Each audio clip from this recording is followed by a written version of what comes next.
Right. Well, welcome everyone.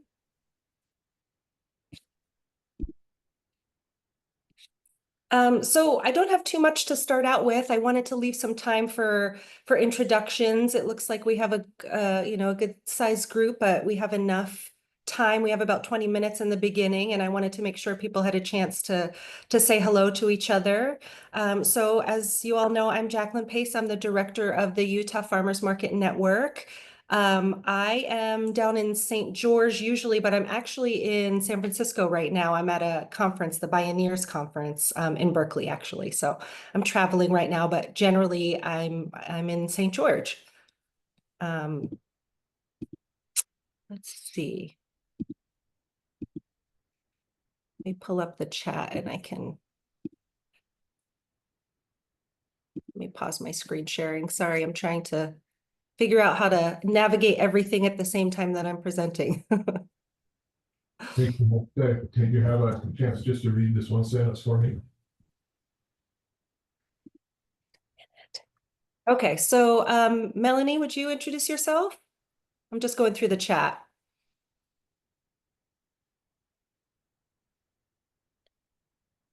You're on mute.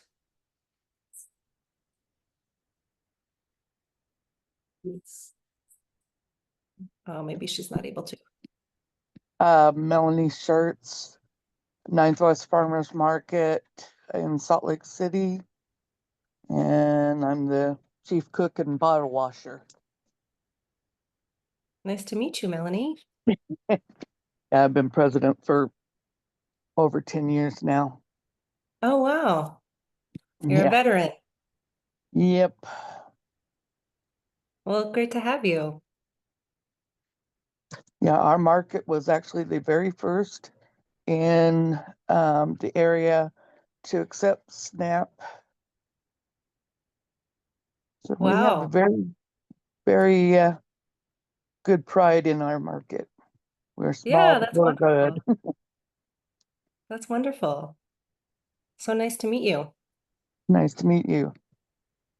All right, I'm just going to go on my screen by the order of people because not everybody was able to introduce themselves in the chat. Mary? Mary Bedingfield Smith, part of a five-member managing team, all of whom are also vendors at the Capitol Reef Farmers Market, formerly known as the Wayne County Farmers Market. We're here in Torrey in the central part of the state, 10 minutes from Capitol Reef National Park. Very happy to be here and have a conversation with everybody. Thank you. Hi, Mary. And I know you've been at the rest of the boot camp, right? Oh, and it has been so extremely valuable. Yeah, that's wonderful. I'm so glad you could make it. Thank you. And I see Hannah's here. Hi, everyone. Hannah Goggin here. I'm a produce incentive specialist with the Utah Department of Health and Human Services based in Salt Lake City, Utah. I oversee the state-run produce incentive program, so that's Double Up Food Bucks, Senior Farmers Market, and Produce RX. And I'm super happy to be here today. Thanks for being here, Hannah. Yeah, Hannah presented for us, was it last week, a couple weeks ago for our networking call. And she's going to be our first presenter today after we do our introduction. So thanks for being here, Hannah. And we have Caroline from UDAF.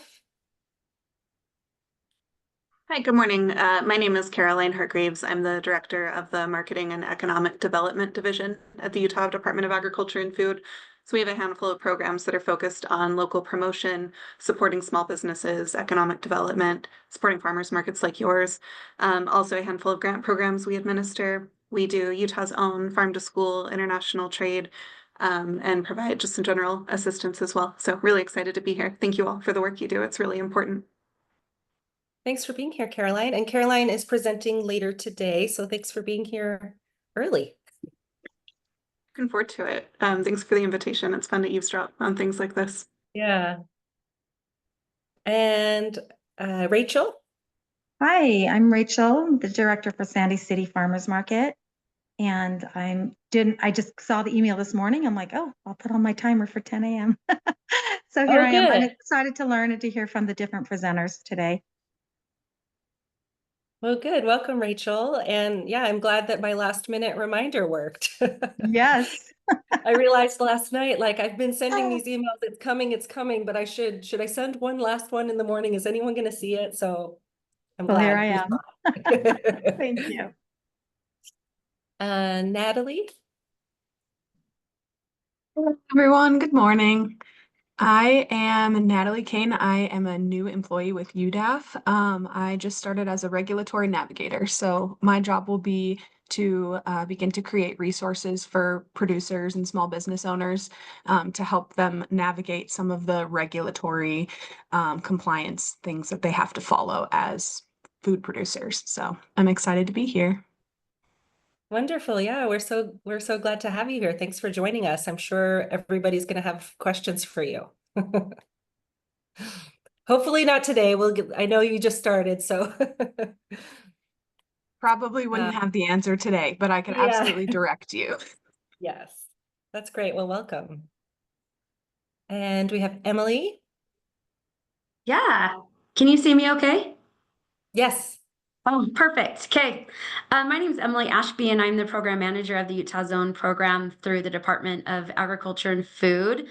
So I work with Caroline. She is the division director, and then I work with Natalie too. So we're here at UDAF. We're excited to support our farmers and farmers markets throughout the state. So yeah, I'll talk a little bit more about Utah Zone in a bit. I have a little bit of time, but that's kind of who I am and why I'm here, and excited to meet you and learn how we can better support you as farmers markets. So Thanks, Emily. Yeah, we're happy to have you. Emily's going to be presenting after Hannah, so at 10:40. I'll put up the agenda in a minute. But we have the whole UDAF crew here, so that's nice. And there was a request to say the full names of organizations. So Hannah's from Department of Health and Human Services, which is DHHS. And then Caroline, Natalie, and Emily are from UDAF, which is the Utah Department of Agriculture and Food. I think those are the only. It gets confusing, but the Ninth West Farmers Market is part of the People's Market. Okay. The People's Market. That's our official name for the organization, but we split off to encompass the Ninth West Farmers Market. All right. Thank you for clearing that up, Melanie. Yeah, and feel free throughout this session to put questions in the chat, and I'll keep monitoring the chat and make sure we answer any questions. Okay, we have Paul next. Hi, I'm Paul Larson. I'm Community and Economic Development Director for Brigham City. I do not operate the market, but I serve as the city's liaison with the people who manage the market.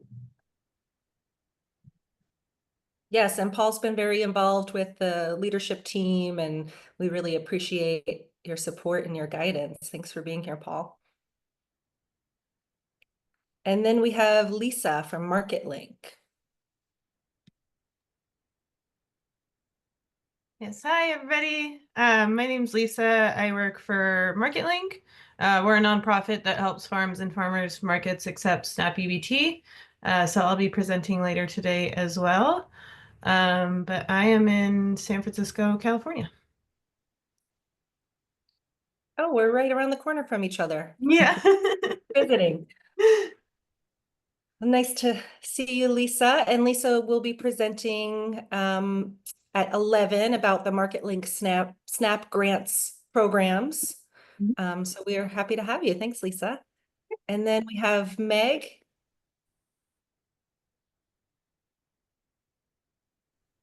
Hi, Jacqueline. Hi, everybody. Hi. I don't know if my video is coming on. Doesn't look like it. Huh. That's funny. Well, anyway, I work for Mill Creek City and helped them start a farmers market last year. It was our first season and it was mildly successful. So we're going to do it again.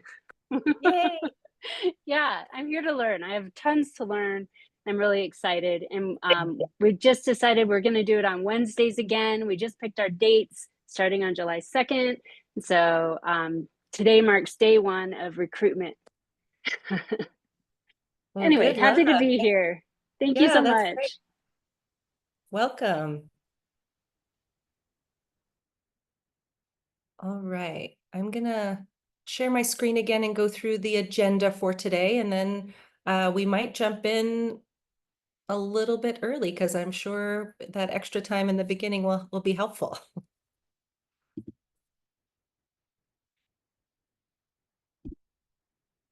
All right, can everyone see my screen okay? All right, so here's our agenda for today. We're starting, as we just did, with welcome and introductions. And then we're going to have Hannah Goggin, who introduced herself already, from the Department of Health and Human Services, talk about nutrition and produce incentive programs. Emily Ashby, who you met, is going to talk a little bit about Utah's Own and what they do. Lisa Roach is going to talk about the MarketLink SNAP grants programs that are available. We'll have a 20-minute break at 11:20. We have a long session today, so I'm not going to plan anything during that break. I'm just going to give you time to go get lunch or whatever you need to do during that time. I thought about having an activity, and then I thought, you know what? I think everybody probably needs a break after an hour and 20 minutes of presentation. So, and then Caroline and Natalie are going to give us a regulatory update from UDAF, the Utah Department of Agriculture and Food. Bryn, who was our data intern last year, is going to talk to us about the data collection project. We are going to be continuing that data collection project this summer, so she's going to talk about that. It's been a 3-year program, and we're excited to enter into the last phase of that. And then Gwen was supposed to present about navigating the Market Manager Handbook, but she was unable to make it today. So I'm going to do that presentation. So if you have a handbook, it would be great to have it for that. I will also put the link to the digital version in the chat in case you don't have a physical version. So that'll be at 12:20. And then Josh Jones from the Downtown Alliance is going to join us at 12:40 to talk about marketing your market. So it's going to be a lot of some about social media, some about how to get the word out about your market. And then we will finish pretty much right after 1 with farewell and some surveys about State Day. Any questions about the agenda?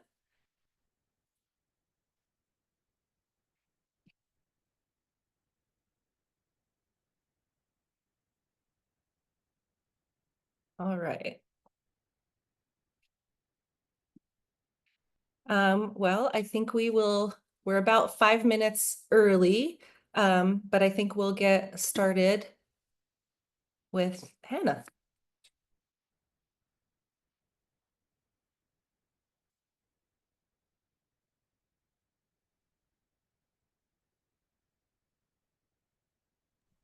Perfect. Okay.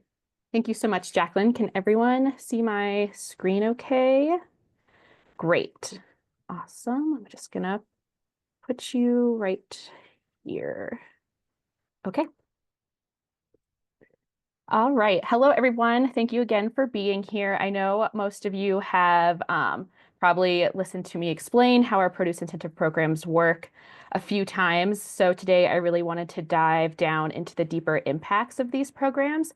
And specifically today, we will be talking about Double Up Food Bucks, as that is our largest program. As mentioned, I am Hannah Goggin, and I'm a produce incentive specialist for the Community Food Security Program housed at the Utah Department of Health and Human Services. We aim to cultivate an equitable and resilient local food system that gives all Utahns access to affordable, safe, nutritious, and culturally appropriate food. Our outline for this presentation today is I'm going to give a brief overview of food insecurity in Utah. I'll talk about our Double Up Food Bucks program, and then I've left time for a question and answer at the end. So if you have any questions throughout this presentation, feel free to throw them in the chat and I will address them all at the end. So within food insecurity, there are 2 categories or levels that I want you to be aware of for today's presentation. There is low food security, and these are households or individuals that have to change the quality of foods they are consuming because they don't have enough money or resources to purchase healthier options. Our second category is very low food security, and these are households and individuals that are not only having to change the quality of the foods they are consuming, but also the quantity of food. It's important for us to consider the broad impacts of food insecurity. Individuals who are food insecure are more likely to experience diabetes, heart disease, and obesity. And as you can imagine, being food insecure is also quite stressful, and can contribute significantly to depression, poor mental health, and even poor academic performance in our students. And then folks who are food insecure are also more likely to be malnourished, which you can anticipate from folks who have to change the quality and quantity of food they are eating because they just aren't getting enough nutrients. Even those that are just changing the quality of their food rely more heavily on those highly processed and more shelf-stable foods. Now let's kind of narrow our focus to food insecurity as it relates to our fellow neighbors. When averaging across all counties, Utah's food insecurity rate hovers about 12% of our population. However, using the Utah Healthy Places Index, we can see that areas of our state are experiencing food insecurity at different levels. In this map I have on the slide here, our lighter blue counties represent counties with the lowest percent of the population experiencing food insecurity, while the dark purple represents counties with the highest percentage of population experiencing food insecurity. And I've highlighted 2 counties in particular, notated by the stars on this slide. And our county with the lowest rate of food insecurity is Morgan County, you can see in northern Utah. It has about 7% rate of food insecurity, while in contrast, our county with the highest rate of food insecurity is San Juan County, where about 19% of the population is experiencing food insecurity. In order to address cost barriers associated with food, it's important to look at Utah's economic landscape as well. In this map, we are looking at the above poverty indicator, which measures the percent of people in a county earning more than 200% of the federal poverty level. The dark green counties that you are seeing are those that have the highest percentage of people earning more than the federal poverty level, and the dark blue counties are those that have the least amount of the population earning that amount. So our county with the highest percent of people earning above, with 88% of the population earning above the federal poverty limit is Morgan County, and our county with the lowest percent of people earning an amount above poverty level is San Juan County. So if this sounds familiar, it should. When comparing the indicator, the above poverty indicator directly against the food insecurity poverty level, we can see striking similarities. A reminder that the dark purple represents counties experiencing the highest rate. So San Juan County is also experiencing the highest rate of food insecurity while also having the most people earning below the federal poverty level. So research shows that financial and cost barriers play a very large role in a person's ability to access fresh and healthy food. So putting healthy food within reach is very important to these populations. Programs like the Supplemental Nutrition Incentive Assistance Program, like SNAP, are designed to help households and individuals supplement their grocery budget so that they can afford more food. However, when faced with the challenge of feeding a family on a tight budget, those cheaper, processed and more shelf-stable alternatives often replace the fresh, nutrient-dense food. In addition to SNAP, it is important to support interventions that improve fruit and vegetable intake. So this is where Double Up Food Bucks really helps to alleviate those cost barriers. Double Up Food Bucks is a produce incentive program that's overseen by the Community Food Security Program, housed at the Department of Health and Human Services. And Double Up can significantly increase the financial accessibility of fresh local produce for SNAP households by alleviating these cost barriers. For every $1 in SNAP customers spend on eligible items, they earn $2 in Double Up to spend on fresh fruits and vegetables, and participants can earn up to $20 in Double Up benefits per day. This 1-to-2 benefit ratio further increases participants' purchasing power by incentivizing customers to use Double Up to purchase fresh, locally grown produce while still being able to use SNAP on necessary household items like meat, dairy, eggs, and bread. Now going into its 10th year of operation at farmers markets, more than 60 farmers markets, farm stands, and CSAs are participating in Double Up in 2025, and we're currently serving about 16 counties. We like to say that Double Up is a triple win in the fact that Utahns bring home more fresh, local, healthy food, farmers make more money, and more food dollars stay local. So money spent on locally grown produce not only benefits shoppers, but it also strengthens community by staying in the local economies. So next, I wanted to provide some program testimonials and direct quotes that were gathered by the 2024 Double Up Food Bucks customer intercept surveys that were taking place at markets this past summer. So we've kind of gleaned a few general thoughts from everyone. Here we can see that participants can afford more food with this program. Double Up has helped me make my food last through the month. We get higher quality vegetables and try more new things. I'm able to afford to eat healthy and make better choices for my health. And yes, more fresh produce. It makes eating healthy more enjoyable and obviously healthier. We also found that participants report benefits to health and nutrition. This person said, I couldn't afford to get gluten-free bread and fresh produce before, but now I can. I can eat better and stay healthier. And then we have finally been able to have consistent fruits and vegetables, which has allowed us better management of health and chronic illness. Participants also value quality and local farmers. Because farmers markets have fresh local food, it costs more.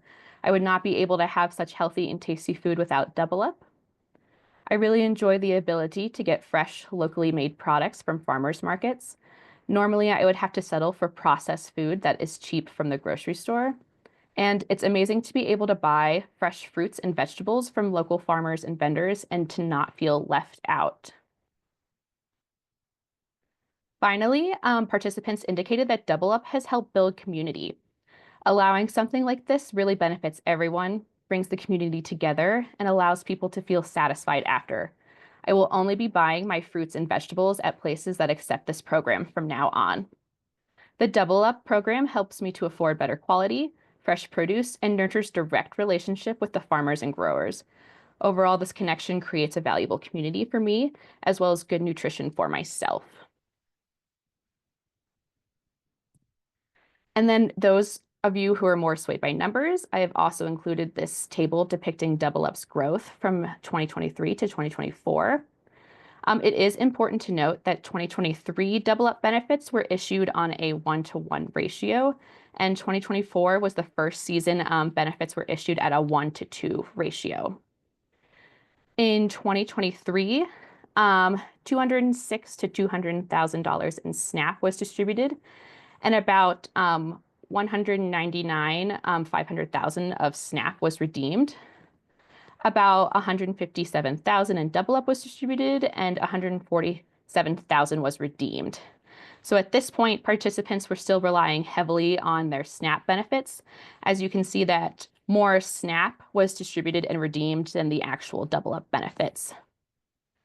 In 2024, $250,000 in SNAP was distributed, and $230,000 was redeemed. So this is about a 20% increase in SNAP distribution and a 15% increase in SNAP redemption. Still an increase, but relatively stable from one year to the next. But the Double Up distribution and redemption is where things start to get even more fun. In 2024, more than $377,000 was distributed in Double Up, and $333,000 was redeemed. So Double Up distribution has increased by 140%, and Double Up redemption has increased by 120%. So when comparing the numbers from 2023 to 2024, it is really easy to see how impactful the 1-to-2 benefit ratio is for SNAP participants' purchasing power. They were able to utilize a relatively the same amount of SNAP while completely doubling the amount of Double Up benefits. And then for our total Double Up economic impact, about $1,451,000, $400,000 in SNAP has been redeemed since 2011. And over $1 million in Double Up has been redeemed since 2015, totaling $2,548,342 back into the hands of the Utah communities to date. So in conclusion, economic opportunity is one of the most powerful predictors of good health, while impacts on health are especially pronounced for people in or near poverty. Every household should be able to afford the necessities of a healthy life, and that includes healthy food. Double Up can significantly increase the financial accessibility of fresh food for SNAP households with low income by addressing these cost barriers. And then by increasing purchasing power and access to nutrient-dense foods, Double Up can contribute to the overall health of Utahns and their broader community. And I just left plenty of time for questions. Last time I went over in my presentation, so I made sure to make it as concise as possible this time around. But feel free to ask me questions now. If not, I have left my email and phone number up there as well, so feel free to send me a message at either of those two if you think of something after this call today. But thank you. Thanks so much, Hannah. Any questions?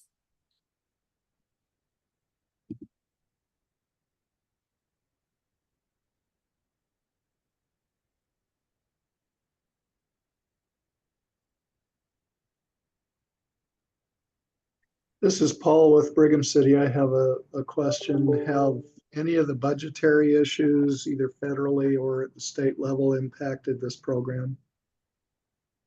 Yes, so both of all of our produce incentive programs do receive federal funding. Thankfully, with Double Up, this funding comes from the USDA, United States Department of Agriculture, Food and Nutrition Services, FNS, and it is baked into the 2018 Farm Bill. So this funding is more relatively stable than other federal sources that we have seen. There have certainly been cuts, but we remain fairly confident that these programs will still be around for a very long time. So we are pursuing other options for funding for this program because, as a lot of you probably remember, we've been able to offer larger incentives in this program before. And this year, we've certainly had to cut that back. We're still keeping that 1-to-2 benefit ratio just because we really feel that that is important for our Double Up customers. But we have decreased the cap from $60 all the way down to $20. And that is just the kind of the reality of the situation for this year, but that does not mean that this is going to be the incentive amount forever. And hopefully we will find ways to increase it in the future.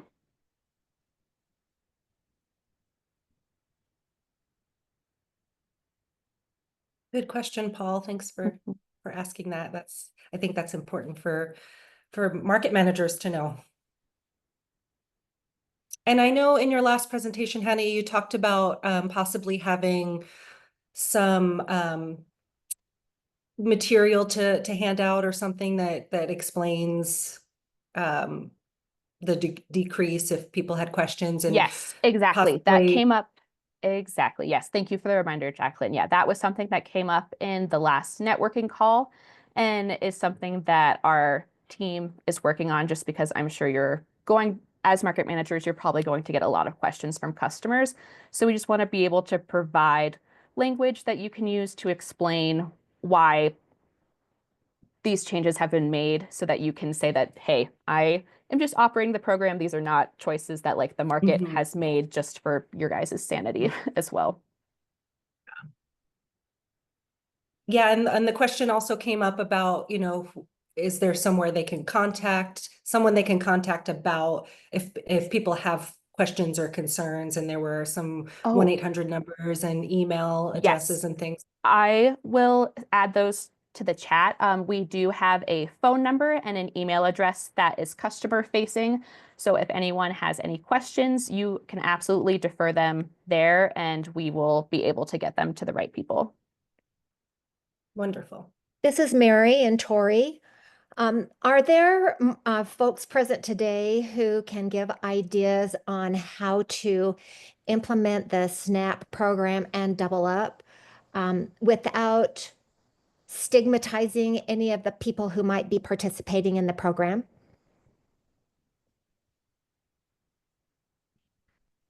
Great question, Mary.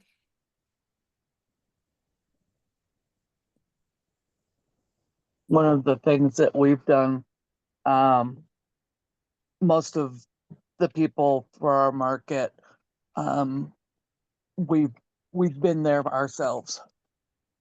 So we promote it in a very positive way of people in our community being able to help each other out.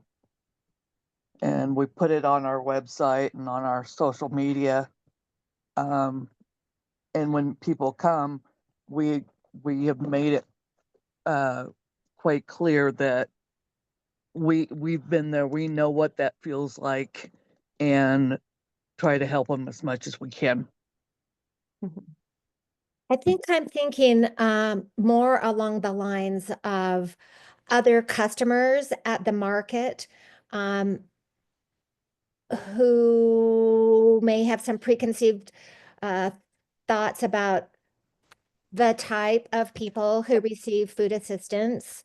And so how do participants receive like their Double Up bucks in a way that everybody at the market isn't looking over people's shoulders? Hi, my name is Salam. I work at the New Roots Farm, and we deal a lot with Double Up food bucks, and so not just administrating it, but also largely, single momming it, trying to find ways to use my food stamp card at farmers market. I know the stigma that you speak of like the participant, and what is different about our farmers markets and really like other farmers markets clientele who wouldn't normally be at our farmers market come to our farmers markets because we have normalized it. Our vendors don't act like, ugh, I have to now do extra paperwork for you. Our vendors treat it just like it's a dollar bill. It's a normalized currency. It is the attitude of the vendors and the staff that we normalize it. So, and I think that's as a participant in the program is what's going to affect my experience at shopping at your market. I don't really care what Sally next to me is thinking. Is the vendor, are they going to take my wooden coins and act like they're dollar bills and treat me with the same dignity and integrity I deserve because I'm giving you dollar bills, really? I think it's with your staff and I think it's with your vendors. Thank One you. of the Yes. things that we do at ours is we have a credit card system that people can come run their credit cards with the market booth and they get tokens. So we have tokens of all kinds. So that helps normalize the people getting them. It doesn't matter if it's a credit card, debit card, or EBT card. So the tokens are different colors for different amounts, and that's how it's handled. So nobody's looking over your shoulder saying, "Oh, what are you getting?" Yeah. I think what you do, yeah, is you lean into it. If you want my advice, actually lean into it. Make it get your biggest SNAP Double Up banner.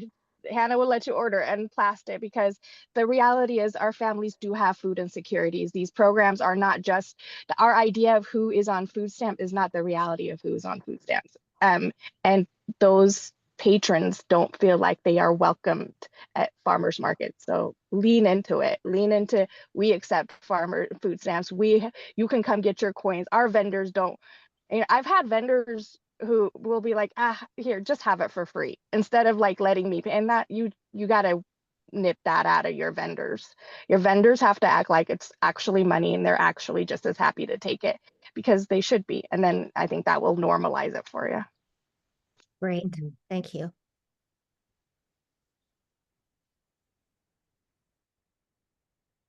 Yeah, those are great points. I also see Meg wrote in the chat. She said, a question, does Hannah know how awesome she is? I'm so very grateful for you, Hannah. Thank you so much for what you do. I know it's a tough to navigate the current political climate right now, but you're doing great. Oh, thank you. But I mean, same to you all as well. This is great. I'm very happy to be surrounded by like-minded, passionate individuals today. Yeah. And we really appreciate you being here. Hannah's always, I mean, if you ever have a question, you can email her and she's always quick to respond. Anytime I've invited her to come speak or be a part of anything, she's there. So we appreciate you, Hannah. Thank you. All right, we have a couple minutes. Any last questions for Hannah before we have Emily present?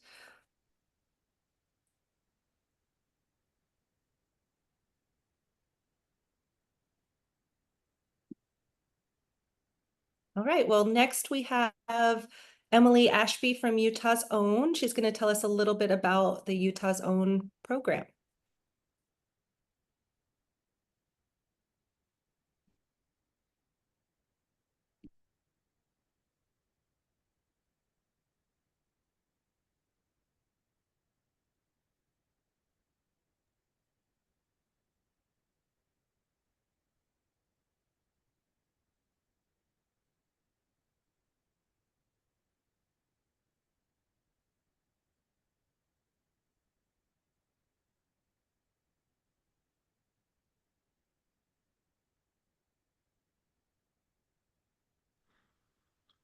Can you hear me now?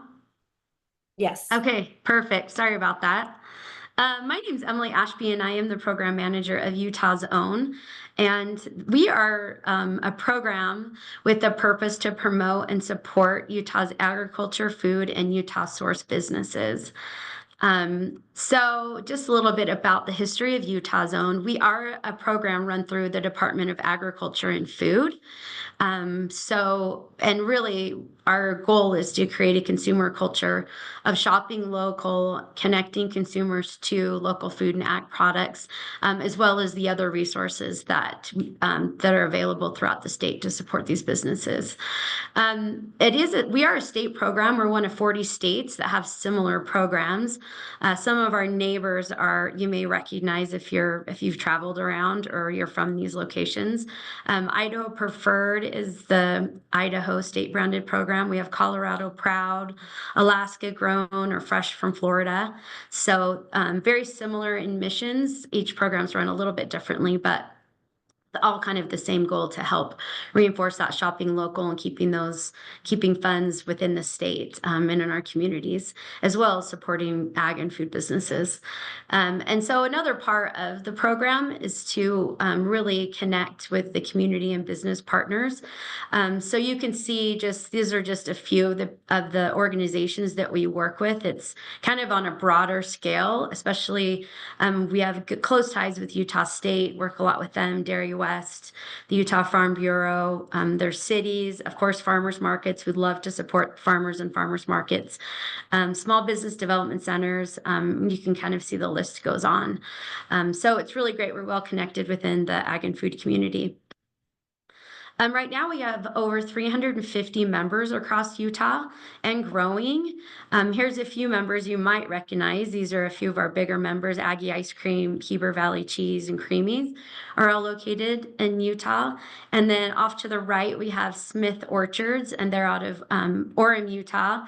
They're big Utah Zone fans. They've seen that having the Utah Zone logo and branding has set them apart at farmers markets. From some markets, some of the vendors import food from other states, and so they're able to distinguish their own products through the Utah Zone logo, and they've talked to me about how much they love that.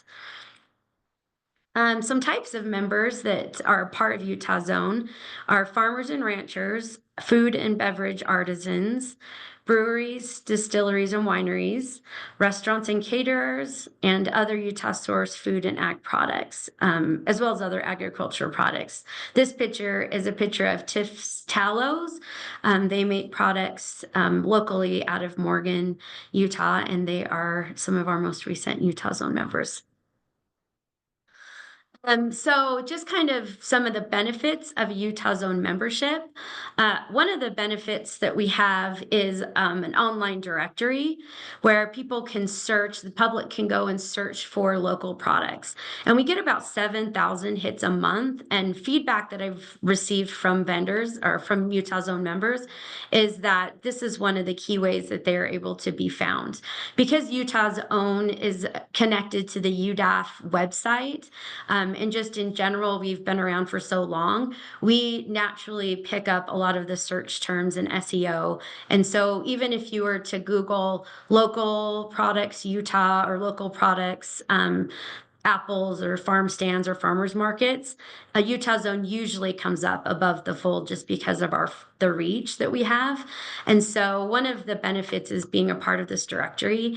I just yesterday had a Utah Zone member say that she just has people contacting her. She had an order for 300 products based on a search that they just did on our website. So every member has an opportunity to build a profile on the website.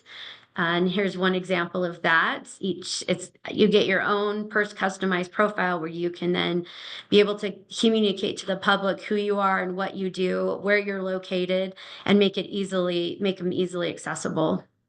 Another benefit that we have also is we do have a farmers market page, and I do not have that with me, but if you go to the Utah Zone website, you can go to member directory, and under that it has a spot for farmers markets. And if you see your market on there and the information is wrong, or you know of other markets, please let us know. We're trying to make that a very comprehensive market listing, and the Farmers Market Network has been really great, Jacqueline, to work with, and continue to be able to partner and get those markets up on our website for more exposure for them as well. And some of them, if you look at, we don't have that information yet, but would love to add that. So we love doing that. And that is free to farmers markets. Another benefit of the Utah's Own program is that members are able to use the logo on their products, and 70% of consumers do recognize this logo. Some research out of Utah State has shown that. And so members can put that on their products directly, which is really beneficial. They can also use the Utah's Own logo in storefronts, at farmers markets, on their products, like I said, and just really be able to distinguish them from other products on the shelf, wherever they might be. And here's some examples of how that is done. It can be done directly on the label as members are printing those labels out, or we have stickers. We have the designs for stickers that members can then print or order from some of the vendors that we have, and they can add that to their products. And statistically, they've shown, some research that was also done at USU has shown that the general public would rather pay more for a local product than even for organic if there's a choice. So the public really is in support of really trying to support the local, but they don't know if it's local if somehow it's not communicated. So using the Utah Zone logo can be really beneficial. Another benefit is brand awareness, and this is our Instagram feed. You can see that we try to sponsor, or we try to promote our vendors or our members throughout the year. Since I've become the Utah Zone program manager, one of my goals and the goals of our team is to be able to promote every vendor on social media or in a newsletter at least once a year. We do have a lot of members, but we have opportunities for members to fill out a survey. We have themes for each of the months from the newsletter, and the members can submit to be a part of those newsletters. So there's a lot of opportunity there. As you can see, we do have some traction. We have over 21,000 followers on Instagram and over 19,000 followers on Facebook. And that just keeps growing. Every time I look at the account, we continually are growing as people in the community just want to support local and know what's out there. We do have an external newsletter that reaches 3,500 followers, and then we also have internal newsletters within UDAF and within Utah Zone community that helps provide information and offers a lot of tips and event information that I can talk a little bit more about in just a second. So as far as brand awareness as well, we love our farmers markets and our CSAs, and so we're in the works of figuring out how we can incorporate farmers markets into Utah Zone. Right now, farmers markets managers who are farmers are able to become members, but we're trying to figure out how to be able to integrate farmers markets themselves and CSAs themselves into that membership model. So keep checking back with us on that. Hopefully that will be happening in the next few months. The advantages of that already are that farmers markets have a free listing.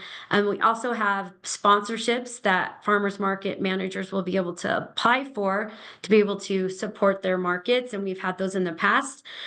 Just kind of a update right now because of all of the freezes in the federal government. Some of that is kind of trickled down into our local marketing budgets. And so right now those are pretty much frozen.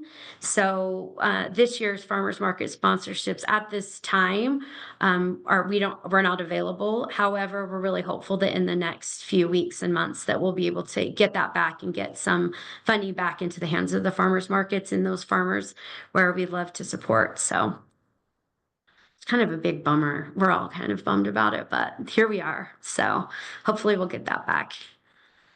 Some other advantages of being a member of Utah Zone is we do have some exclusive events that are for our members.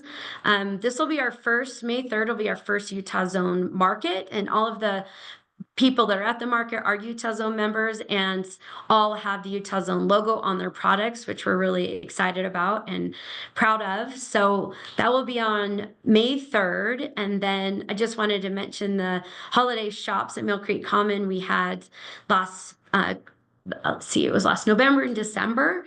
And that was actually a consignment model where members were able to go and leave their products and they had a central checkout there. And that was very profitable for those members. Again, it was a Utah Zone market. So those members were able to become a part of that. And we'd love to grow that so we can help more businesses that qualify for membership in our community take advantage of these resources. Here's some other events that we are just a part of, just so you can kind of be aware of kind of our reach. We have members at the Salt Lake Christmas Show, Farm Bureau. Love that being partners with the Farm Bureau. Again, like Hurricane Farmers Market. And we love to go when we're doing these sponsorships to be able to support them and with those sponsorships and be able to table there and hand out totes and just connect with the community that way. The Ogden Incubator is going to be starting up. We've worked with them, Utah Farm and Food Conference. You can kind of see a lot of different things.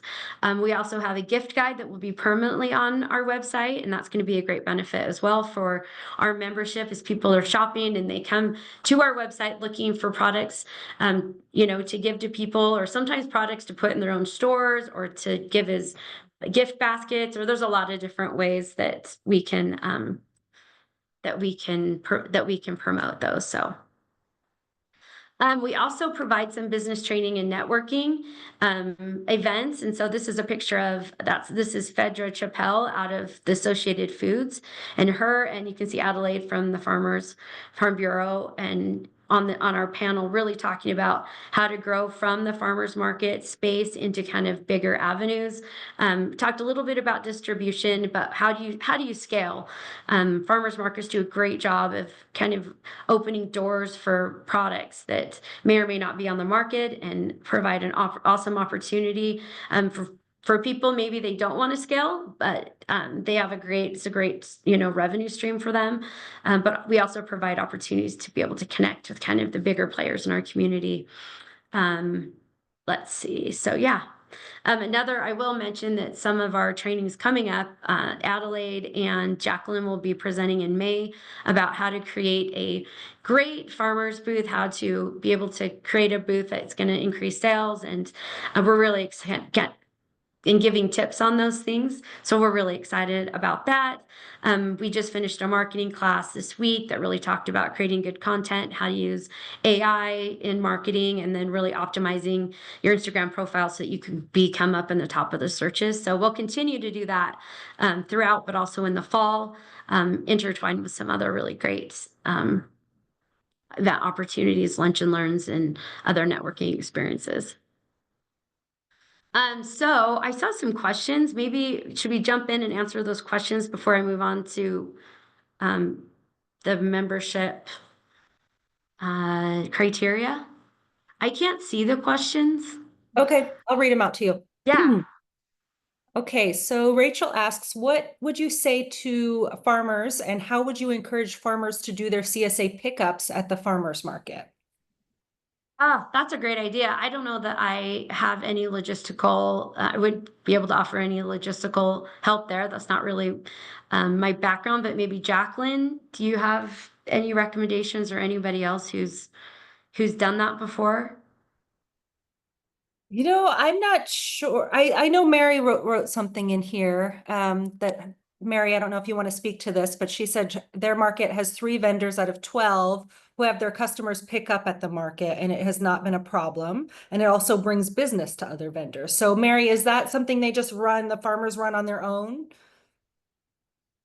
You're muted.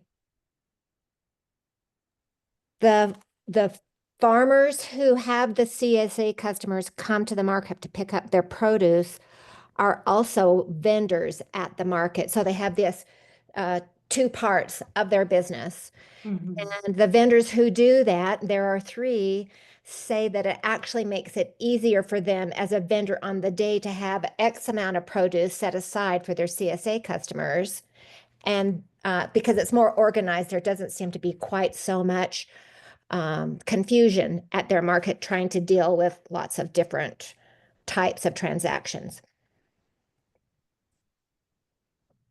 Yeah, I know the CSA question has come up a lot. I know one of the issues a lot of markets complain about is not having enough produce, not having enough farmers.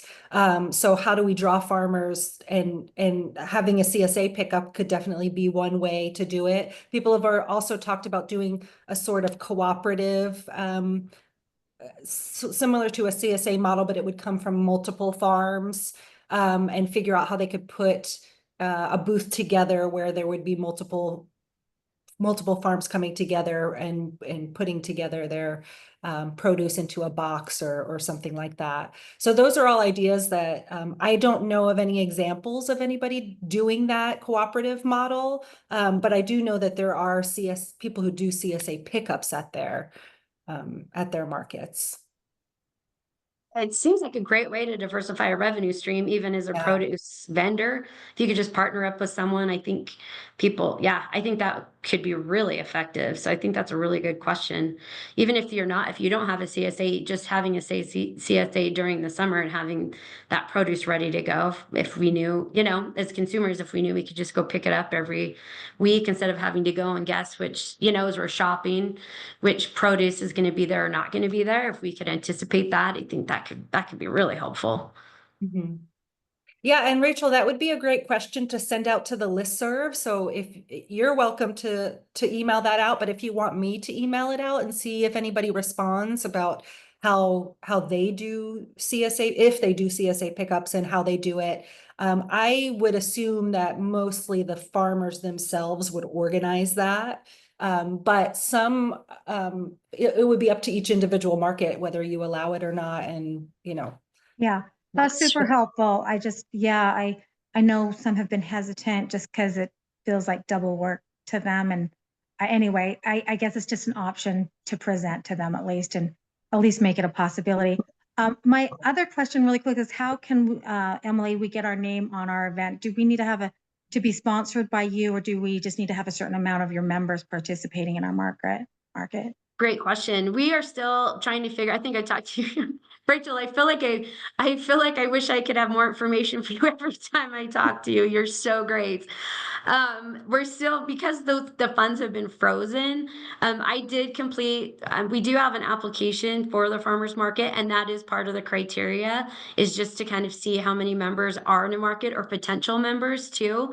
Some markets, become less about farmers and more craft markets, which is fine. But it's kind of a fine balance between supporting our current members and also then bringing awareness to Utah Zone, and then supporting and bringing awareness to potential new members. So we're still trying to figure that out. But that is going to be part of the criteria. Is if you only have 50 members of your market, then, if you, percentage wise versus a larger market, you'll probably have less, and we'll definitely take that into consideration. So just kind of encouraging, your vendors to become members and take advantage of the opportunities. And then when we're looking for the sponsorships, we'd love to support our members that are at those markets. So.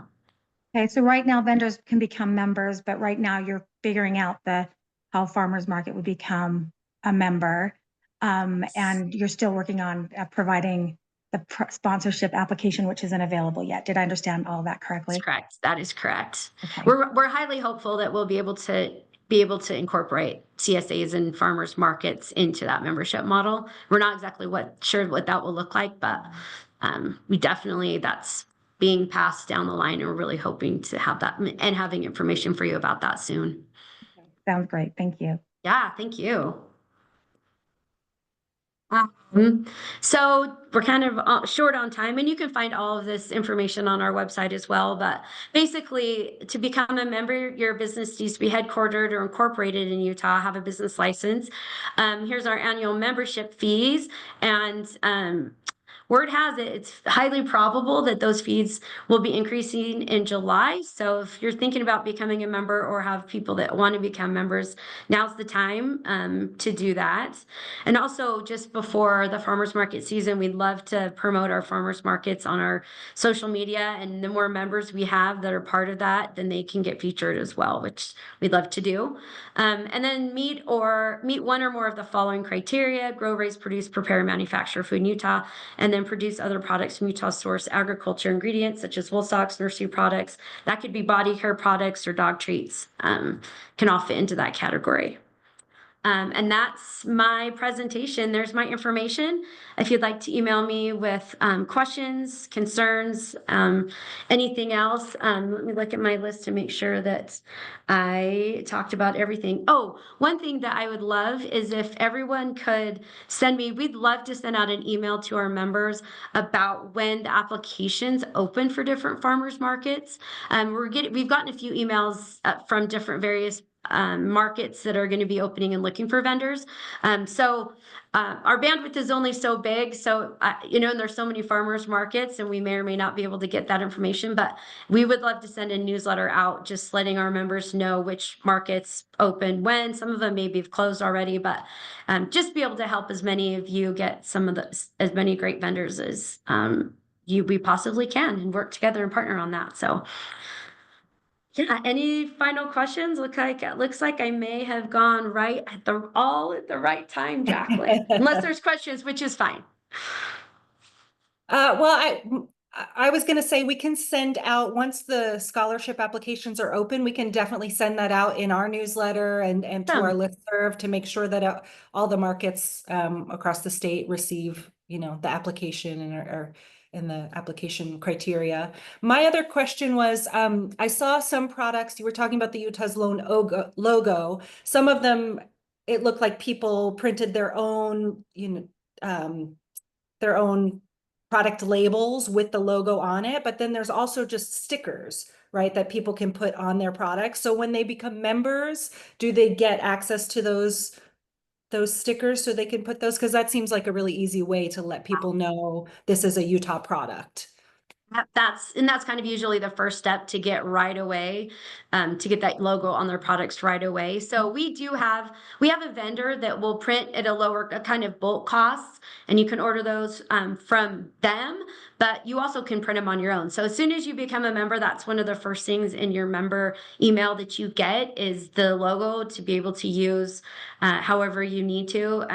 Even in storefronts, members at farmers markets, we're going to be redistributing signs, or hopefully there'll be table signs that will just be standing there saying, I'm a Utah Zone member, support Utah, support local, or something like that. So people can identify that you're Utah based. And we do, we go through right, you know, as people become members, we make sure that they do have a business license, that their regulations are up to par depending on what their product is, that they're in compliance with UDAF. And so you can know, and we're hoping that the community will recognize this means they're a trusted brand in our community. We know they're local. And it's not just like I'm local selling products that have been imported. These are actual members who are locally sourcing. You know, a lot of our food processors, even yesterday, talk about local butter, bringing in the local sugar, bringing in, you know, the local products to support the economy within their product. And we love that because that just helps everyone in the state be able to keep that local money here. So yeah, that's a great question, and we love it. Yeah, that's great. I know I see those logos all over, whether at farmers markets or in, you know, in stores when I'm shopping. And I think, like you said, they've done research that people recognize that logo and they, you know, they know that means this is a Utah product. So that's great. You also, I think on one of your slides, it said something about farmers market booths. So does Utah's Own come to farmers markets and set up booths to talk about what Utah's Own does? Yeah. Usually that's incorporated with the sponsorship where we provide so many totes, and then we come and we'll table at your market and just talk about Utah's Own, support the community, support your market. Yeah. So we'd love to do that. That's great. And it even as the sponsorships, how that ever works out, even if we could come regardless, if you get the sponsorship or not, that may be something, if you feel like we could support you in that way, that we would be definitely interested in collaborating on that. That's great. Paul asks, are the bean to bar artisan chocolate makers eligible for Utah's Own? That's a great question. So the beans, I guess because they're processed here, to make the chocolate, because the beans aren't obviously produced here. No, but the beans are sourced from around the world, but they're roasted at the location, but then they're shipped here. They're raw, well, they're roasted beans usually, and then everything from there on is here in Utah. We have the best chocolate in the world, by the way. Sounds amazing. What is the name of it? Oh, we've got a bunch. Taste down in Provo, Amano in Orem, Ritual up in Heber City, Mill Creek Cacao in Salt Lake, just their Chocolate Conspiracy in Salt Lake. There's a bunch. Ritual is a Utah's Own member. So yeah, that should be fine. Because you are processing that kind of manufacturing, doing that processing here. So yes, you should be able to qualify as a member. And would that go for coffee as well? I know I see coffee at like local farmers markets, and obviously the beans aren't grown here, but they roast the beans and then, you know, make coffee products. And yeah, we do have some coffee shops that are part of Utah's Own, and that also goes to the restaurants are also can be a part of Utah's Own. So if it's a coffee shop, then they would qualify under that category as well. And just to clarify, like right now with their current eligibility, as long as the products, they don't necessarily need to be made with local ag products, but they do need to be made in Utah and headquartered in Utah. We tend to provide additional marketing support for companies that are both making food here and with ingredients that are grown here. But as long as some of the processing is happening in the state, then they qualify for membership. That chocolate capital of the world comment, I think a lot of people are surprised to find that Utah can be really unassuming, but we have so many exceptional products like that, and the chocolate industry is a great example. yeah. Thanks, Caroline. Caroline's so great. She has so much knowledge about the ag and food community. It's so great. Thank you. Well, thank you, Emily. That was great for everybody to learn a little bit more about Utah's Own, and we'll hold our breath for those scholarship opportunities. We'll let everybody know. All of us. Yeah, we'll let everyone know when those open up. Absolutely. We'll be in touch. Thanks. All right, so next we have Lisa Roach from Market Link to tell us about the SNAP grants. Yes, let me share my screen. Can y'all see that? Yes. Okay, let me get all my windows sorted here.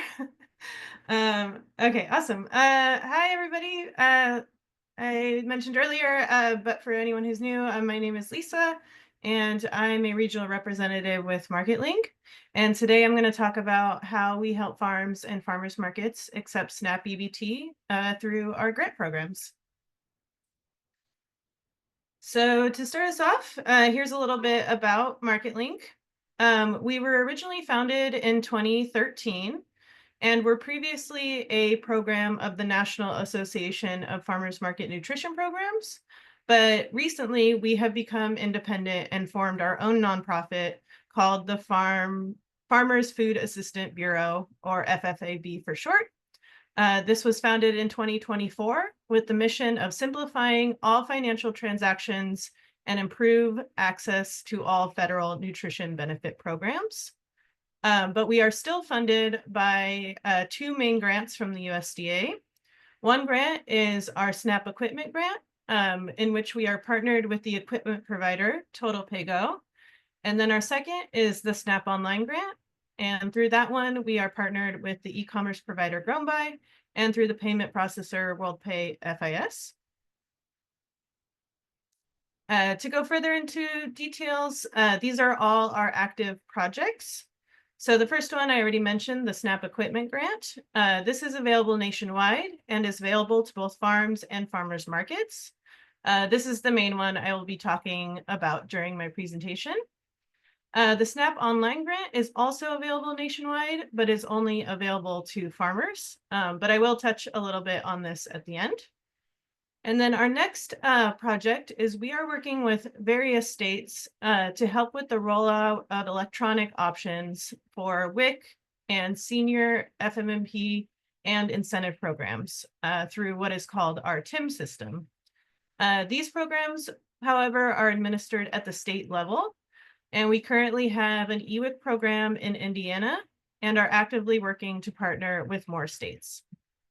If you're ever interested in where the electronic option is for your state for WIC, FMP, or incentive programs, you can still reach out to us and we can either let you know where it's at on our end or at least point you in the right direction of what's going on. And with that, that brings us to our main topic today, the SNAP equipment grant.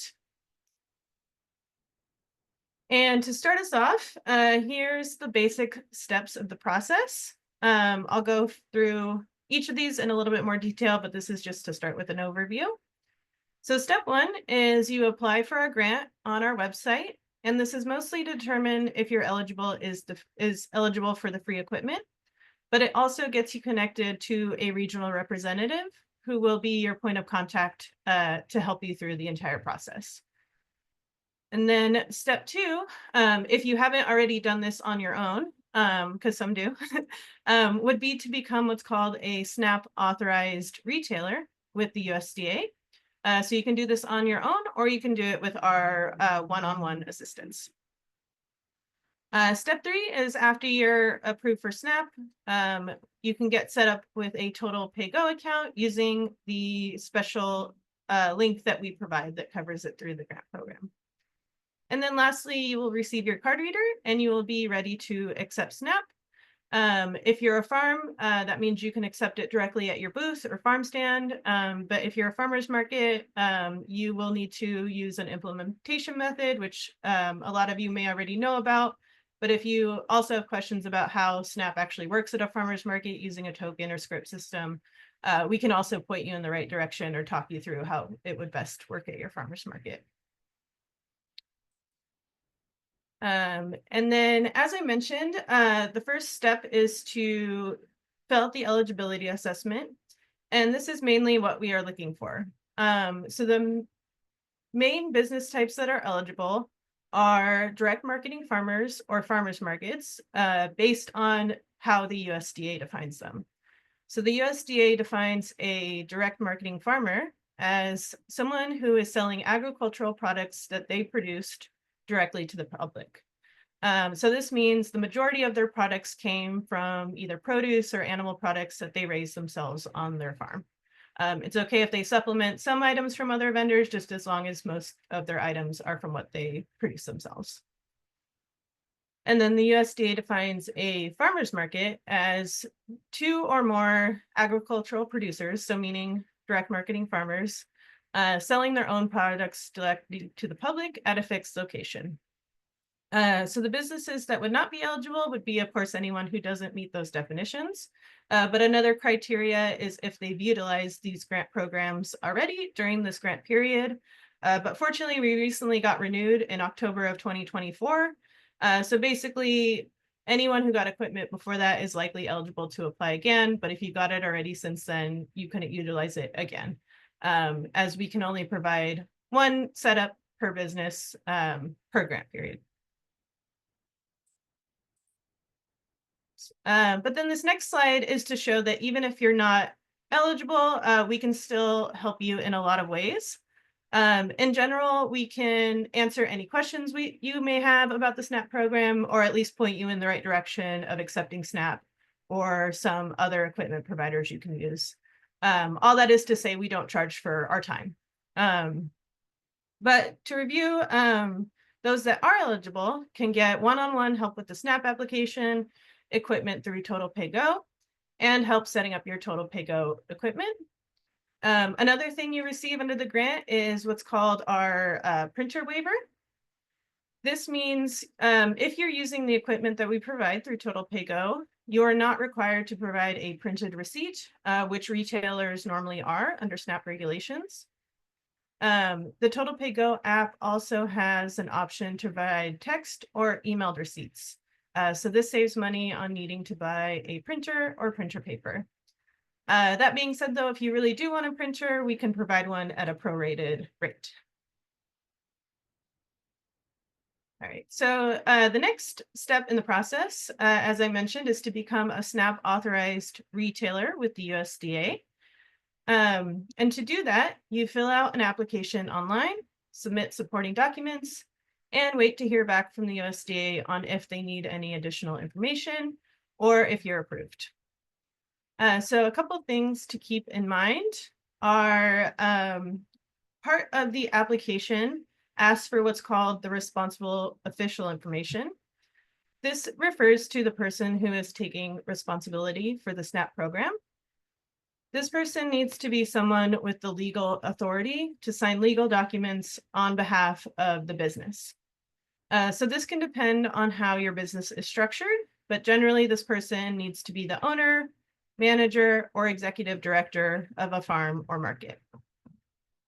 This person will also need to provide the supporting documents, which again depends on how the business is structured. But most often they ask for a photo ID, social security card, signature page, any business licenses you have. And then if you're a nonprofit, you need to provide a determination letter and or articles of incorporation. And any government-run agencies need to provide a W-9 for the government governing body. Another thing to note on the application is it asks for sales and inventory. So if you're a farm, this needs to be more accurate, but if you're a farmer's market, it's okay to estimate and just provide your best faith guesses. As the USDA understands, farmers markets don't keep track of their individual vendor sales. But if all goes well, once you're approved, you get notified by email and you get a package in the mail with your SNAP permit. And so now that you have an idea of what to expect, these are the ways in which we help you through the process. So the first option is to fill it out, submit the supporting documents on your own. We have instructional guides that walk you through each step of the process. But of course, if you get stuck, you can reach out to us if you have questions. But the second option is we can actually submit the application on your behalf. So to do this, we usually book a phone call appointment, gather all the information, we submit it, and then we send you a Dropbox folder for your supporting documents. And then we upload those for you. The main benefit of this option is it allows us to double check everything and make sure everything is filled out correctly. Both these options are included in the approval email we sent once you apply for MarketLink, so you can review them and choose which one works best for you. And once you're SNAP approved, here's a couple tips on keeping your SNAP authorization active. These are general helpful tips for everyone, but especially for farmers markets who may have staff changes or turnover or organizational changes. So the first tip is to save copies of your application, your SNAP permit, and any emails from the USDA in a safe space that anyone who needs to be aware of this information can access. So like management, leadership, executives want to make sure it's like something accessible and not tied to one person all the time usually. And then SNAP authorizations are good for 5 years. So this is another reason it's good to keep all this in a safe space, because after 5 years, the USDA will send an email and a letter with the instructions on how to reauthorize. So if this is tied to someone who has left the organization, all that information is lost. So it's best to keep it tied to like a general contact address and email that people will be able to access in the future. And on that note, it's important to note that the responsible official is the only one who the USDA can talk to. So if they were planning on leaving the organization, to make sure they pass that role on to someone else before they leave, again, so you don't miss the reauthorization and have to reapply. But also on that note, for a lot of things, you can call the USDA to update your information, such as the contact information and mailing address. But in the cases where you would need to reapply no matter what are if the the physical address of the farm or farmer's market has changed, or if your doing business name has changed. And while you're reapplying, your SNAP authorization would be shut off. So again, important to keep in mind for future changes to sync that all up correctly so you don't lose too much of SNAP access. And again, if you ever have questions about what to do in these situations, you can reach out to us and we can guide you through it. But once you're SNAP approved, you will be ready to accept SNAP using a point of sale device. And I'll now talk about the equipment that we provide. So through our grant, the first thing we cover is a 1-year subscription to an app called TotalPay Go. That you would download on a phone or tablet that you use for your business. You would then pair this to the Bluetooth card reader that we provide and use the app and reader together to process transactions. So this means you'll need to provide your own smartphone or tablet to run the TotalPay Go app on. It doesn't matter if it's a business or personal device, or if it's Apple or Android, or whatever carrier you use. As long as the device has Bluetooth capabilities, the most recent software update, and access to Wi-Fi or cellular data, you should be good to go. And in addition to the TotalPay Go app, they also have an online portal where you can sign into your account, adjust your settings, and view and download your sales data. This slide shows examples of the reports you can run. So you can look at your sales on an hourly, weekly, monthly, yearly basis. And then you can export those reports into into Excel or a CSV. So you then can import that into QuickBooks or whatever accounting software you use. TotalPay Go also has the ability to accept Square, which I don't have time to get into today, but you can learn about the reporting and all their features on their website, which is totalpay.com. So that brings us to what are the costs, what is covered by the first year, and what are the costs afterwards. So during that first year, the subscription of the TotalPay Go app is covered, and the Bluetooth card reader is free and yours to keep. And while using TotalPay Go, there are never going to be any transaction fees for using SNAP EBT. After the first year, if you want to keep using the app, the cost is $191 a year or $19.95 a month if your business is open seasonally. But you'll still have no per transaction fees for SNAP EBT. And like I said, the reader is yours to keep, so you don't need to return it at the end of the year. However, we added a new incentive to this version of the grant, which benefits farmers markets the most, I think. But this benefit is if you do $500 in SNAP sales during your grant year, we cover the next year. And we hope to offer this indefinitely, meaning each year you do $500, we cover the next year. But as a lot of you imagine, federal funding is uncertain. But if this benefit were to ever change, we would let everyone know who's participating that it has ended, but we hope to just keep it as part of our grant going forward. And to close this out, I'm going to give a quick overview of our other grant, SNAP Online, in case there are any farmers with us today, or if you'd like to pass this on to your vendors. So going back to the Market Link eligibility assessment, if you're a farm, you can also apply for SNAP Online. Currently, farmers are the only ones eligible due to USDA SNAP regulations. But I mentioned that because in the meantime, if you're a farmer's market who feels passionately about wanting to start an online farmer's market or already has one, we can still likely advise you on how you could accept SNAP. So that all is to say, if you're passionate about this, you can reach out to us and we can usually schedule a call to advise you on what a path to SNAP for your online market could look like. But similar to the SNAP Equipment Grant for farmers, this grant covers 1 year of SNAP Online authorization through GrownBuy and through WorldPay, and we provide one-on-one technical assistance through the SNAP Online authorization. And again, this is just to show that it's very similar. The process involves applying for Market Link, getting regular SNAP authorization, creating a GrownBuy account. But the important thing to note on here, or the main takeaway here, is that SNAP Online authorization is separate. So it does involve a second SNAP Online authorization with the USDA, which we assist with. And then if I've convinced you during this short presentation, I'll next cover how to apply. So to sign up, you just head to marketlink.org and can apply directly on our website. The application is very short and only takes a few minutes. And like I mentioned, gets you connected to a regional representative, which for anyone in Utah would be me, as I'm your neighbor in California, so we're in somewhat similar time zones. But if you have any questions that you'd like answered before you officially sign up, you can reach out to our general info here. So info@marketlink.org, or extension 0 is our general number. But I'll also share my personal information there if you'd like to reach out to me directly.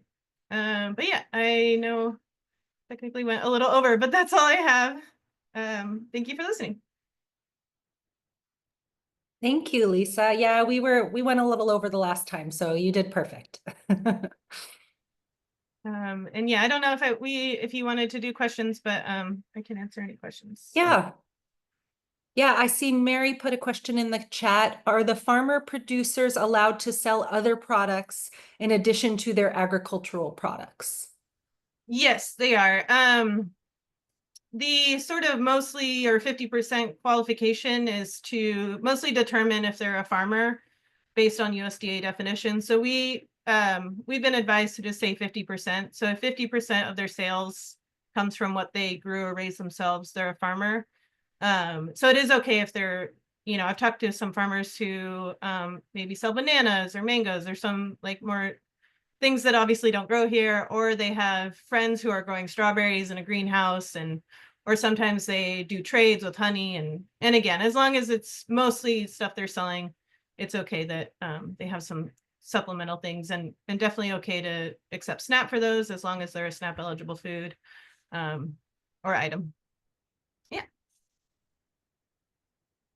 Any other questions for Lisa?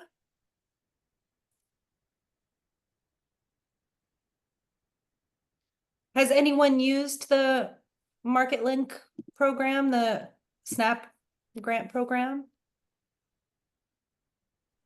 Yeah, we use it in Provo. Okay. It's been really great. I love the little tablet, like not having to carry that big old thing with the printer around is great.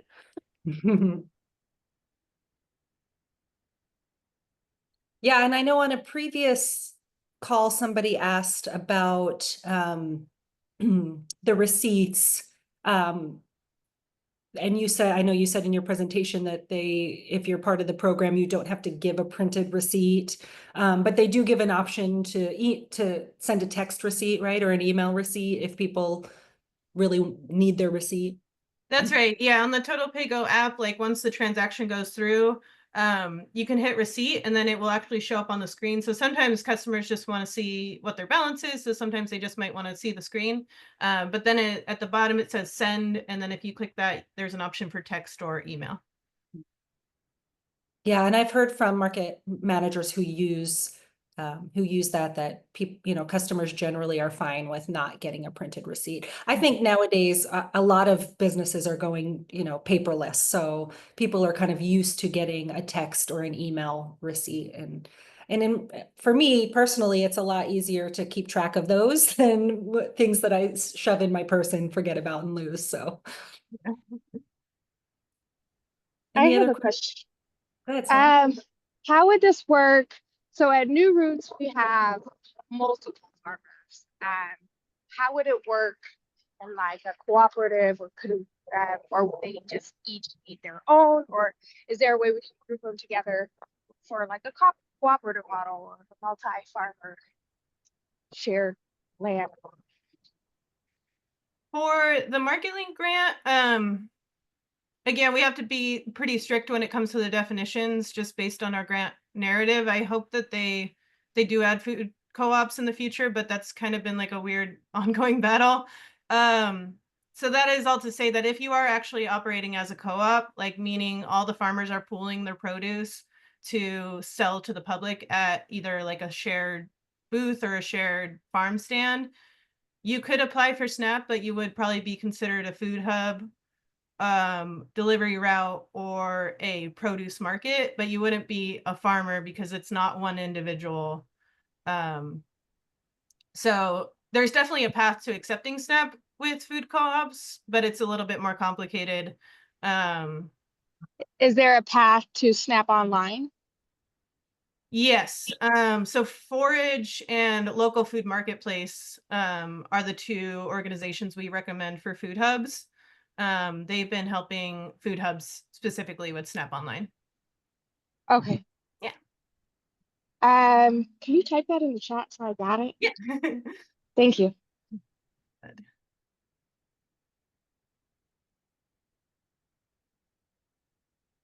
All right, so we're gonna take about a 10-minute break now. I'll put a timer up. I'll pause the recording. You guys are welcome to chat during this time if you want. Our next presentation is going to be at 11:40, and it's a regulatory update with Caroline Hargraves and Natalie Kane from UDAF, the Utah Department of Agriculture and Food. So you're welcome to stay on and chat, but I'll put up a timer so we can keep track of how much time we have left. Thanks, everybody.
Welcome back, everybody. I'm going to share the agenda really quick before we go into our next presentation.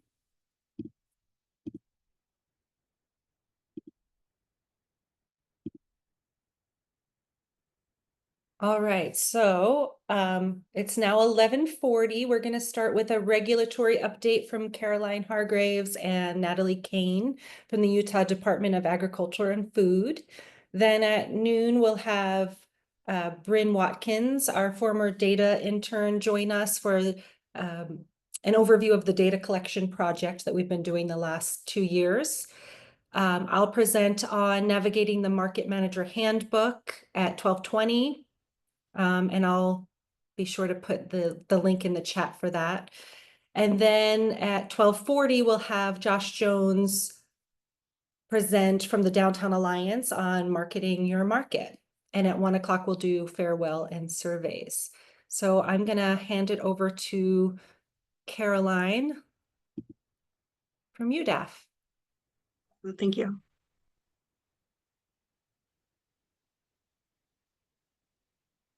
Can you see my slide deck okay? Yes. Okay, awesome. Thank you. So thanks for taking the time to speak about this. I know regulations are everyone's favorite topic. There can be a lot of negative perceptions about regulations, or that there are, barriers for the sake of having barriers, or bureaucracy for the sake of having more red tape. And, if anything, I'd just love for people to come away from this presentation having an understanding of, the intent is to ensure a healthy food supply and to facilitate the success of the small businesses you support. So as I shared earlier, there we go. My name is Caroline Hargraves. I'm the director of the Marketing and Economic Development Division. We have absolutely no regulatory oversight over these things, but often businesses will come to us for advice. I think there can be a perception that, maybe we're friendlier than asking the person who might be inspecting you or ensuring compliance, but really want to emphasize that we're partners with all the other divisions. And though we don't have a regulatory role, we try to facilitate getting businesses the information they need. The core focus of my division is we promote Utah's agricultural products. We support the growth of Utah's ag and food industries, and we try to increase market access for producers. So we kind of stumbled into this role of talking about regulations because they have been cited as a barrier for small businesses. And sometimes it's not the regulation itself, but it's the lack of understanding around them, both what the requirements are and then also how to go about meeting those successfully. So I'd also love to be really transparent that I'm not an expert in these regulations. I learn more every day. I feel like I go home, my mind's spinning with more things we learn, and it can be overwhelming to try to comply or try to understand where your business fits in, but we're really working to try to meet those needs. Some of the programs in the Marketing and Economic Development Division are Utah's own. You heard from Emily earlier about that. Farm to School in Utah, that program is called Utah Farm to Fork. We have a brand new agritourism program that launched last fall. So if any of your vendors or farmers that offer some kind of on-farm, like a U-Pick or a flower workshop or any kind of on-farm activity, that program's completely free. We do a limited amount of international trade. There's some federal funding for that. And we're also a partner in the Southwest Regional Food Business Center. That's an initiative created by USDA to create 12 regional centers across the country to try to have a one-stop shop for all these resources and information. We also administer a variety of grant programs. We have the Utah Food Security Processing Grant opening on May 1st, and I would bet 90% of your vendors will be eligible for that. It's a really simple application, probably 10 minutes versus the hours that some of these federal grant applications can take. So really, we'll be sharing more information about that. And then our Specialty Crop Block Grant is also open now. Our main partner for the purpose of this presentation is the Regulatory Services Division. Their main goal is to protect public health and ensure a safe, wholesome, and trustworthy food supply. They also have a goal of empowering businesses to confidently meet food safety standards, labeling standards, and compliance requirements, and also ensuring an equitable marketplace. I don't know if you've ever been at a gas station and have seen the Department of Ag sticker on that fuel pump, or have been at a grocery store and see the sticker on scales, but really ensuring that consumers are getting what they're paying for. Their main areas of oversight are food safety, inspections, licensing and permits, compliance and support, and then outbreak response and recalls. UDAF is a small agency compared to a lot, but we have a really wide breadth of responsibilities. So here's a list of some of our other divisions. About half of them have regulatory requirements that the businesses you work with might interact with. For example, if you have, a local ranch or butcher that sells at your farmer's market, they'll be working with the animal industry division under the meat and poultry inspection program. Cannabis is not going to be something at a farmer's market, but if you come across any companies or kratom or industrial hemp products like CBD, those fall under the specialized products division.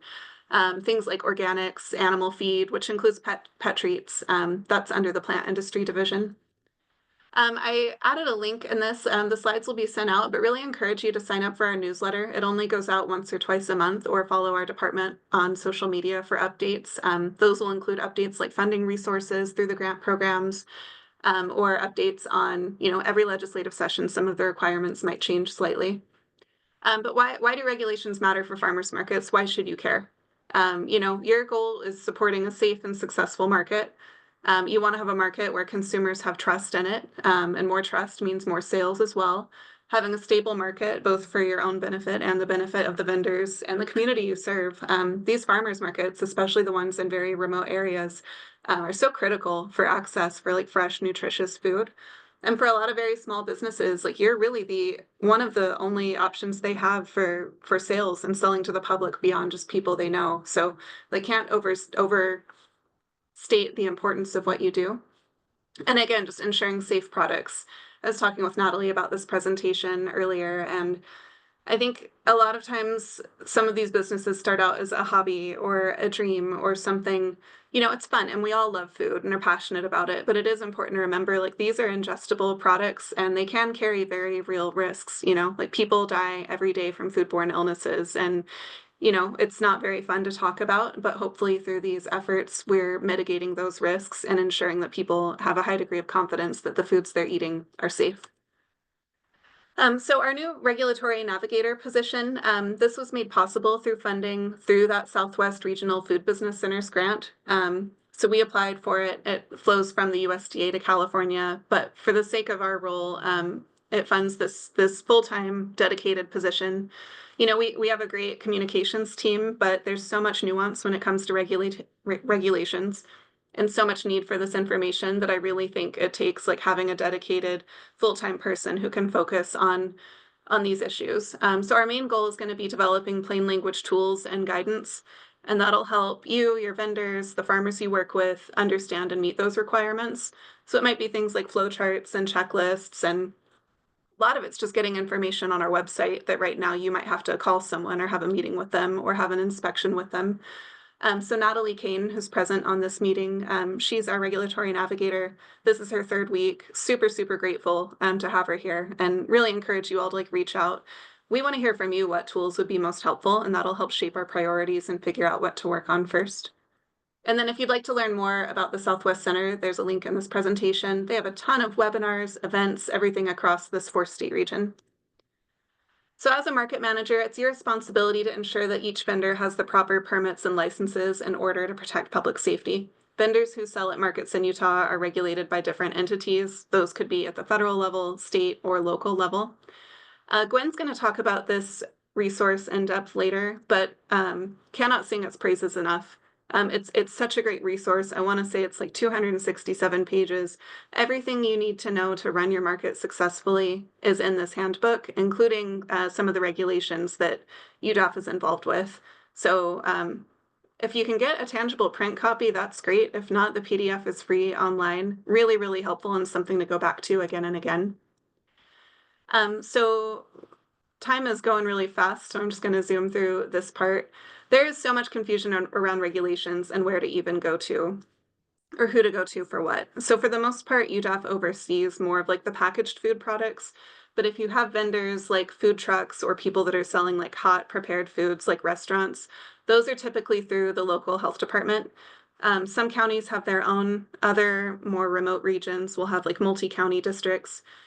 And then you might also need additional permits through your local government, like say you need to shut down the street to hold your market weekly, or maybe even your police department or fire department. So that will really vary by region. And then as far as registering with UDAF, farmers markets are classified as an outdoor market, and that falls under our retail food establishment program. That permit is typically around $75. It's kind of interesting that it's the same permit that like a grocery store would need to have. So those fees go up by the size of the facility and number of employees. But for a farmer's market, it's typically on that $75 end. You'll need to contact our regulatory team and 30 days prior to operation. And really just encourage you to communicate early and often. It's so much easier to get ahead of problems or to help with questions before they become problems than try to mitigate them after the fact. And I feel like a lot of the times when people end up frustrated, it's because they've gotten into that boat of, I can't figure it out, so I'm just going to proceed or ask for forgiveness rather than permission. But it's just really helpful to try to find out the information from the beginning. There are direct to sale farmers markets where if that's a market where only raw uncut produce is sold and only foods that fall under HB 181, the Home Consumption and Homemade Food Act. There is no permit fee for this, but you'll still be required to register with UDAF. And again, in that handbook, there's much more information. So there are many different regulatory tiers, but the ones we get the most questions about that we also hear from farmers market managers about are about our cottage foods program and that HB 181 tier, also called the Home Consumption and Homemade Foods Act. So each has unique opportunities and limitations that you as market managers should be aware of. I think it's really important to note that especially for the markets that might be on the border near our neighboring states, foods produced through either of these avenues cannot be sold across state lines, so they can't be mailed either. And they also can't contain any meat or raw dairy products. People are really creative, especially entrepreneurs, and I think we're well aware that Utah's a very entrepreneurial friendly state.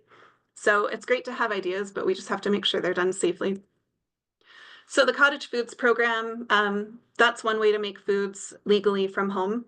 The applicant will have to have a valid food handler's permit, and it's pretty limited in terms of what products can be made. Mostly things like breads, cakes, spice mixes, jams, cookies, nothing refrigerated, nothing frozen, no meat products. So even though jerky might be a shelf-stable food, it would not be permitted through this program. No cheesecakes. So you'll want to work with our department. You'll have to register as a food establishment. There are very specific label requirements and product reviews to make sure the food is safe. So as a farmer's market, you'll be required to make sure they have a food establishment permit. The HB 181 Home Consumption and Homemade Food Act, this one, it seems like some people interpret this as a do whatever you want kind of program. And it is much more broad than cottage foods. Another thing we see is that people will perceive this as a stepping stone of maybe they start their business under HB 181 and then migrate to cottage foods. But there are many, many products that you can do under this program that you cannot do under cottage foods. So as farmers markets are great business incubators. So many very, very small micro businesses start at farmers markets with the goal of growing into retail or wholesale. So I think it's good for you as managers to be aware of that it might not be a linear path from HB 181 to cottage foods, to retail, to manufactured foods. Those are two other permitting tiers. So, maybe instead of going from HB 181 into a cottage foods permit, maybe it's better for them to go straight into a commercial kitchen facility or a shared use facility. So through this program, HB 181, it does not require an inspection or permit from our department, but the product must be labeled that it was made without the benefit of local inspection, not for resale. It's only direct to consumer, and it has to be in a special cordoned off section of the farmer's market with specific signage like what's in this photo. So how can market managers help vendors navigate these regulations? It can be confusing and feel overwhelming. So really encourage you to be proactive. Share that same message with your vendors. It's easier to address problems before they begin. We want to be a partner with them, so if we can help get them connected to the right inspector from the start, it'll be easier to get those questions answered. Build relationships with your vendors and our compliance team. Have it be, we're all in this together. Really consider hosting a pre-season info session with your vendors, or if that's something you'd be interested in our department. I don't know that we've done this in the past, but I'm sure our regulatory team would be happy to coordinate something like this. And then when in doubt, reach out. If you have a question, ask it. No one wants to stumble through and feel uncertain or have that feeling like, I think I'm doing it by the books, and then later down the road find out that you're not. Some of the things that we're planning on with Natalie's position are creating those step-by-step guides I mentioned. So things that can help vendors understand what licenses or permits they need and how to get them. You wouldn't think it would be that complicated, but it really is. So we want to take some of that confusion and frustration out. Making things like the vendor and market manager checklists. So instead of, maybe reading through, we have a really bad habit of just regurgitating like agricultural code or statutes or laws, and they often don't make any sense, like unless you speak legalese. So really working on those plain language documents, or taking something like an application form and adding just a really simple checklist that you can go across. We're also considering hosting like Ask a Regulator drop-in office hours. We hosted kind of a Meet the Regulatory Team event with our Utah Zone members last fall, and that felt like a big success. It can be intimidating, or it feels like you're going to the principal's office, and we really don't want it to feel that way. We want it to feel like a partnership. And then really, we would love to hear from you and like what kind of tools would be helpful for you to have, or what kind of questions are you hearing from your vendors over and over again, or what questions do you have from your market? That can really help guide us and shape our early priorities. And then included in this presentation are some key contacts. So Rebecca Nielsen is over those home produced foods programs and also labeling. Cole Dalton is the lead over the retail food program. That's the program that you'll need your permits through. Whoops. Travis is the director of regulatory services. Natalie's our regulatory navigator. And then Corinne Cogswell oversees programs that are more on that larger wholesale tier through the manufactured food program. There's literally just 2 minutes left, but if anyone has questions, would love to help. I have a question. I am working on a mobile farmers market project. And in what ways is that, so what does the regulatory path for something like that look like? Does it look like a typical market, or what are some gotchas, or any input while I have you that you could guide me? So I find this really frustrating personally, but it's something I'm having to just kind of like accept as I've been learning more about these regulations, and that I want them to be really black and white, and I want there to be like a clear, easy answer for everything. But very, very often, like probably most of the time, the answer to questions like that is it depends.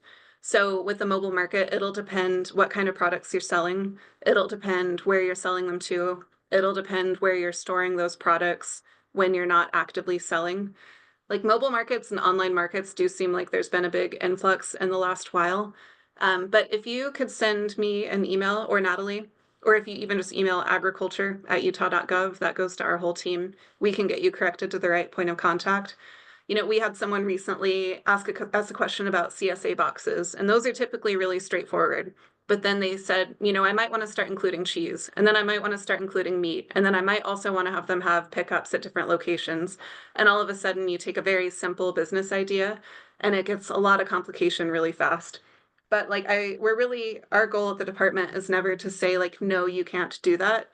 It's to say, you might not be able to do it this way, but here's how you can. And I know that wasn't really an answer to your question, but we're happy to help get involved with the program managers who can help get you that information. Yes, and actually that is exactly, so I want to know how to make it work. I'm not really tied to any particular product. The model in general, I'm not, it's just picking it up on consignment from the farmer day of the market. So I'm hoping to simplify a lot of this to get it easier, but I do need, it feels like it's a unique situation. So something like, somebody can point me in the right direction, to the right. No, and I think that's a great example of like, you're not the first to have a question really similar to this. So maybe this is the kind of how to start a mobile market FAQ doc that like Natalie will end up working on. That way you can find this information on our website. So I'm not sure exactly what the requirements are off the top of my head, but would be happy to coordinate with our regulatory team and send you some like different options. Okay, that would be great. I will reach out to you then, Caroline. Awesome, thank you. Anything else before it's time to move on to the next presenter? Meg from Ogden asked, she says, this has been wonderful. Thank you. Would it maybe be possible to have a regulatory Q&A session at our vendor orientation?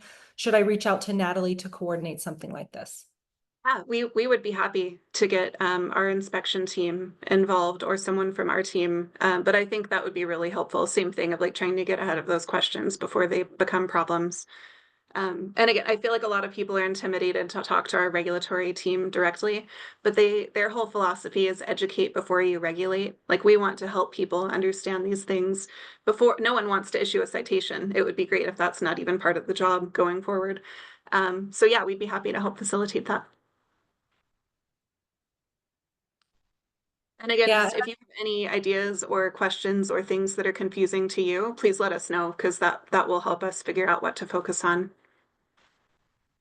Yeah, I love what you said, Caroline, that you all focus on education first, because I think especially new market managers are really scared of, the Yeah. regulations. And you don't know what you don't in know. trouble. Yeah. So that's great. Awesome.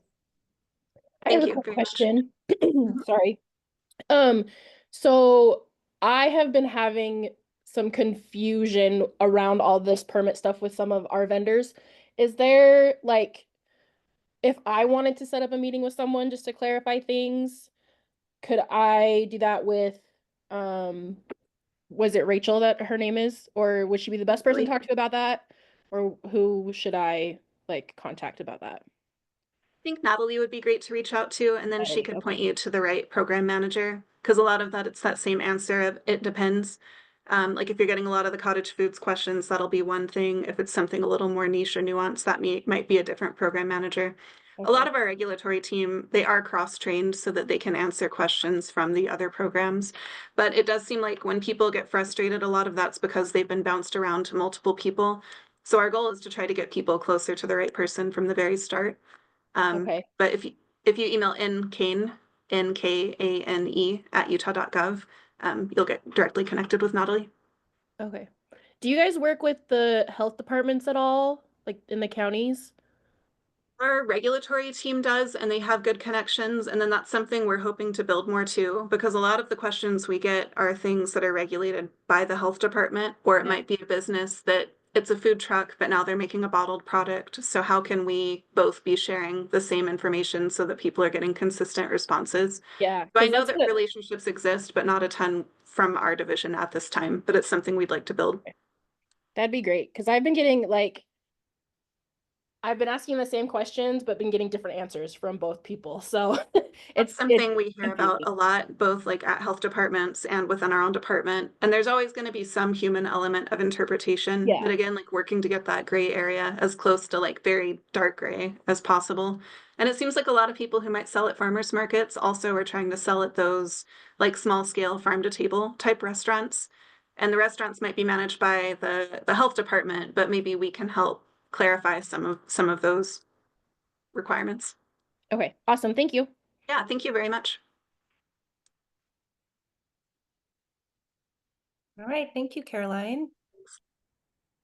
And thanks for being here, Natalie, so that people have a face to put to the name. I'm sure they're going to see some emails come through with your name on it, and now now they're going to know who you are, and it makes it a little bit easier I think, to contact people when you have an idea of, hey, I remember that person. I saw them on a Zoom call.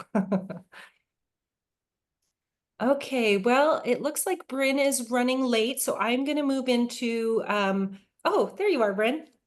Perfect. Sorry, I when I came on the Zoom, it said that I should keep my camera off, so I wasn't I don't know how to I'm here. That's okay, no problem. I didn't see you come on. I think sometimes what it does is people who are in the USU system, it just lets people in. And then if you're not in the USU system, then I have to admit you. So I didn't see you come on. Oh, that makes sense then. There we go. Well, I'm here. Hello, everyone.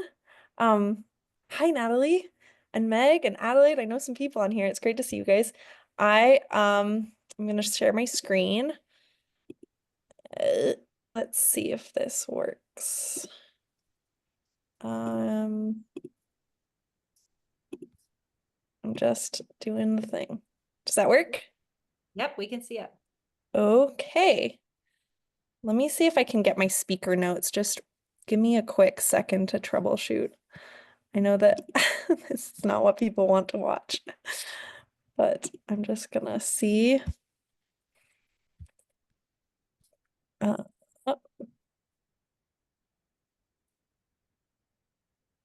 No speaker notes. That's okay. Forgive me. Okay. Well, I was the Utah Farmers Market Network data collector intern for the past summer. And I worked with Jacqueline in that way. And I was also aided by a slew of master gardener volunteers who really did the heavy lifting here. So I have to acknowledge them. You probably might recognize this setup. This was me. I was setting up these big old posters and collecting sticker data about farmers market consumers all summer long this past year. And this was the second year of data collection, and we have a third coming up. So this is kind of a longer form data collection project, and hopefully you guys will find some of this information helpful for your markets. We were at 6 markets this year, which was an expansion from the year before. We were in Ogden, we were at Pioneer Park downtown in Salt Lake. We were at Wheeler Farm on Sundays, the Murray Park market as well. We were in Price, itty bitty Price Market, and then we were also in St. George. So kind of across the state, the idea was to get kind of a representative sample from those larger markets like Ogden and the smaller ones like Price, and to run the gamut in terms of as far north as Ogden and as far south as St. George. We were asking basically 6 questions that are mostly focused on demographics and behavior of consumers. We wanted to know how often consumers visited that specific market in the past 30 days, including today. We wanted to know how many miles they estimated that they traveled to get to the market.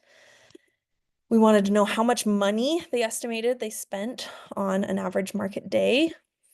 We want to know their age, demographics.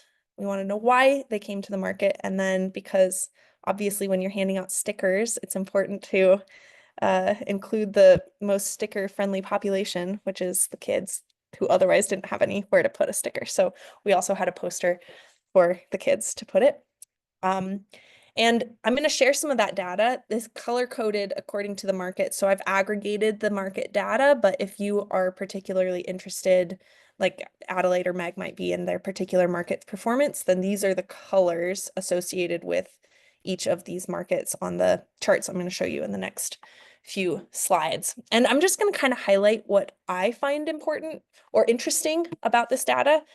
You might have a different narrative maybe emerge from the data, but to start, how often have you visited the market? We found that we had about as many people showing up for the first time as we did repeat customers. So to me, that illustrates that there is as much pull among people who actually don't have a relationship with buying at the market, and who are showing up without maybe that regular experience or consistent experience as we do people who are grocery shopping and who come every week and who are really looking for the same things from the same vendors, which I think is pretty potent for why markets are important. Also, how many miles do you estimate you traveled to get to the market today? What I noticed about this data is that obviously we have local consumers. So within the 0 to 10 mile range, people who have walked there or biked there, who are regulars because it's part of their neighborhood. We had a significant showing there, but we also had people coming from far away, and they were often eager to share how far away they came. They would say, I'm on vacation right now from Latvia, and I saw that your market was an important place to visit, or I'm visiting my kids and this is a good way to spend time together while I'm away from home in Boston or Maine. They would have traveled a long distance and were eager to share that. And it wasn't a small percentage. It was quite significant. People who were using the market as a destination, even from within the state, people who were traveling specifically for the purpose of seeing the market. So I thought that was also pretty valuable. In terms of the money, you can see most people kind of spend in the middle there. I did some back of the napkin calculations based on the foot traffic data we were also collecting at these 6 markets.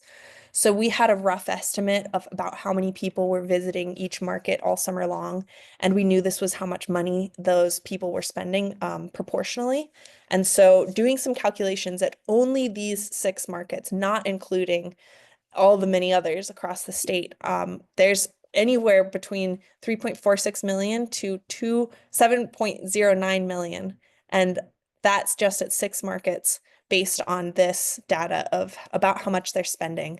And, you know, this is the range is basically because if we're using these 11 to 25 and 26 to 50, if we decide to use the average number or if we're using the limits to the number. So that's why there's a range. But one way or another, no matter how you calculate it, there's a lot of revenue generated at markets demonstrably.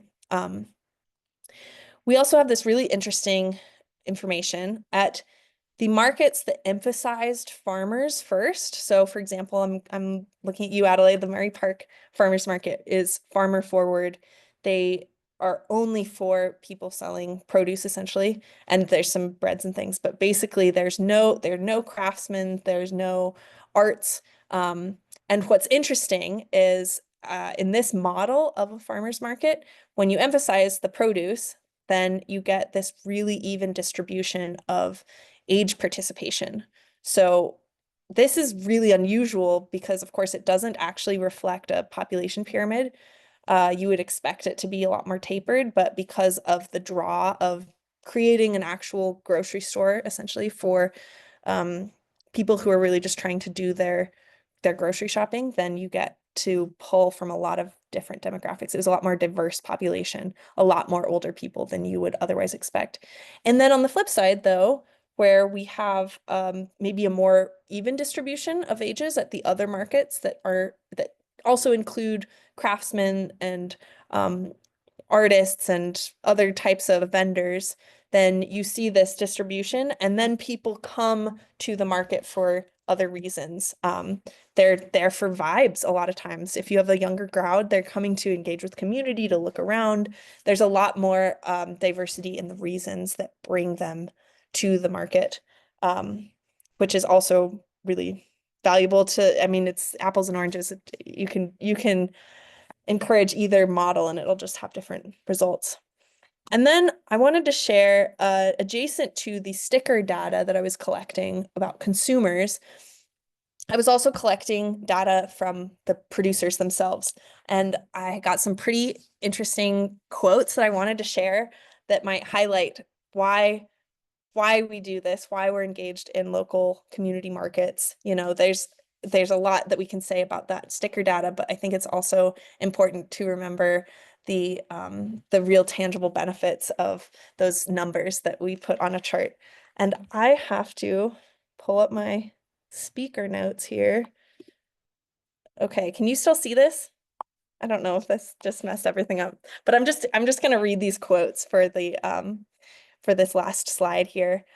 One farmer shared, I'm just going to read some quotes because I just think it's encouraging. One farmer shared, "It's very satisfying to have people come and say, 'I'm so glad you're doing this.' That's super gratifying. And the other gratifying thing is you look at your field and it's all nice and clean and pretty and you think, 'This is awesome.' And then you forget about it all, forget about the hardships you've had, the 2 a.m. start time. Working with the dirt is a little, I don't know how to explain it. There's a lot of spiritual stuff going on. There's just a lot of living things that you take note of and you see a bug or anything. Wow. You get up in the morning, you see the sun coming up and sunrise and the sunset. And so just something spiritual or something about it. Nothing can explain it. This is so much different than working at a corporation or on a computer to me. It is physically hard work, but people really like us and they are so happy that we're still doing it."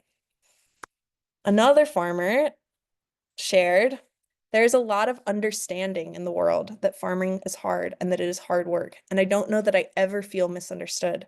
When we're at the market and someone says, 'Hey, thank you for doing what you do.' Each booth at the market spends a ton of time getting their product ready 2 hours before the market opens and an hour after the market ends. So that whole day, and then however much time it takes them to get their product ready, It's just an amazing amount of work effort that all these small businesses are going to show up each week. And really, a majority of them, us included, are not making that much money, but it's enough for us to be able to justify and enjoy it. And then there's another last little quote I'll share. Honestly, our community is the only reason this works. There's not just one of me doing what I'm doing here. There are many of us doing this, working together and having monthly meetings. We're a community of people who are willing to do it ourselves. People, choice, and freedom. That's what I get out of this. There's actually regenerative agriculture practices that can reduce the need for water and increase our stability as a community. We are only stuck in a system because we all agreed we're stuck in a system.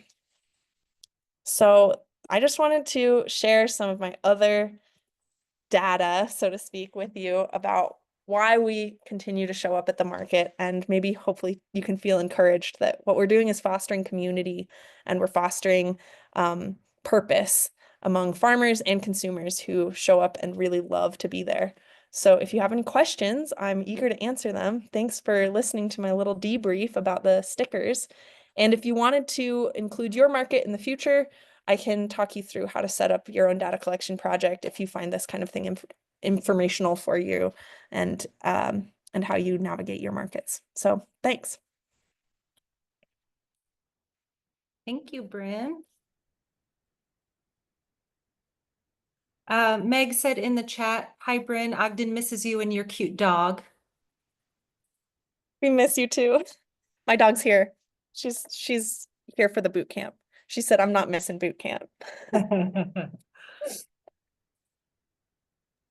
Do you That's have really interesting, Bryn. Thank you. Yeah, that really was. I like the kids' participation too. Because I feel like they bring the vibe to the markets half the time. Yes. Do you have any data around the vendors' experience and what kind of average sales or what they're seeing, or do you know who does? Jacqueline, do you have a good answer for that?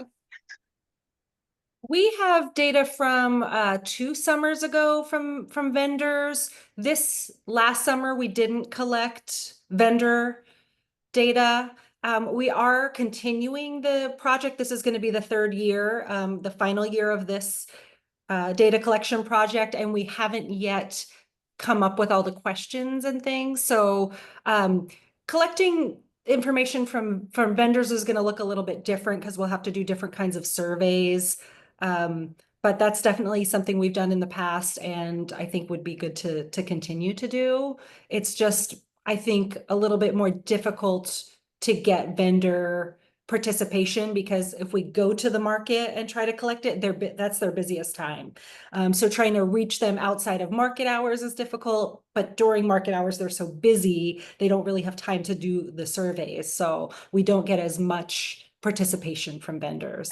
Okay.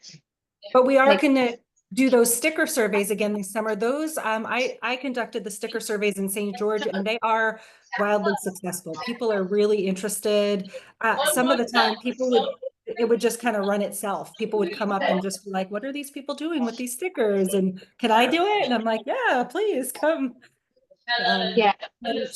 Struck up a lot of conversation about the importance of farmers markets. And this year we do want to collect more qualitative data around, people's specific experiences, customer experiences. So we're talking about doing like bringing recording devices and being able to get some more quotes from people about why they visit the market and what markets mean to them. So.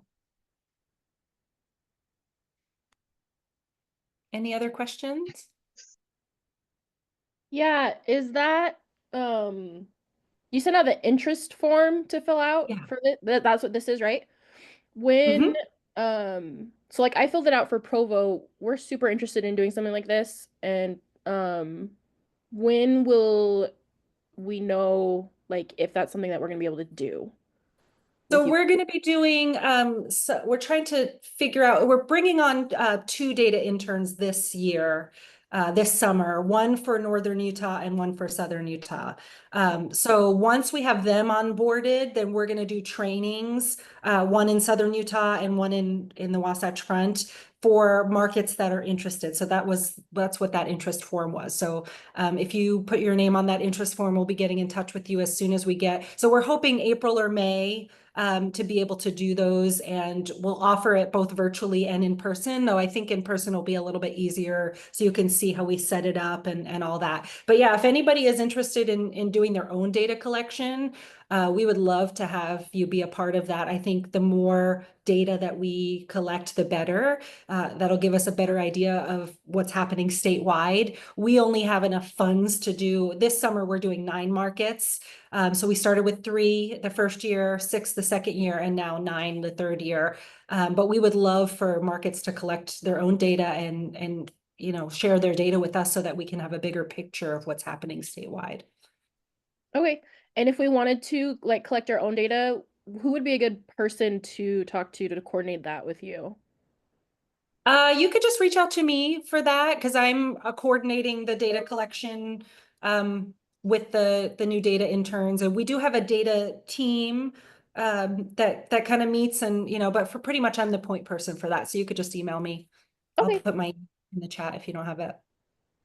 All right, thank you. Any other questions for Bryn or about the data project?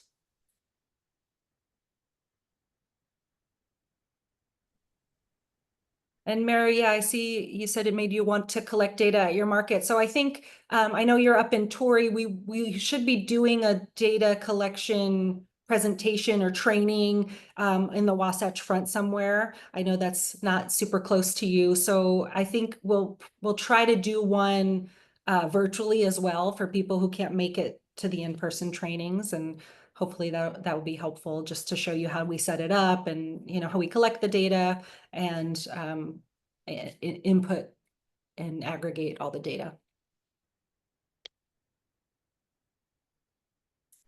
Well, thank you, Bryn.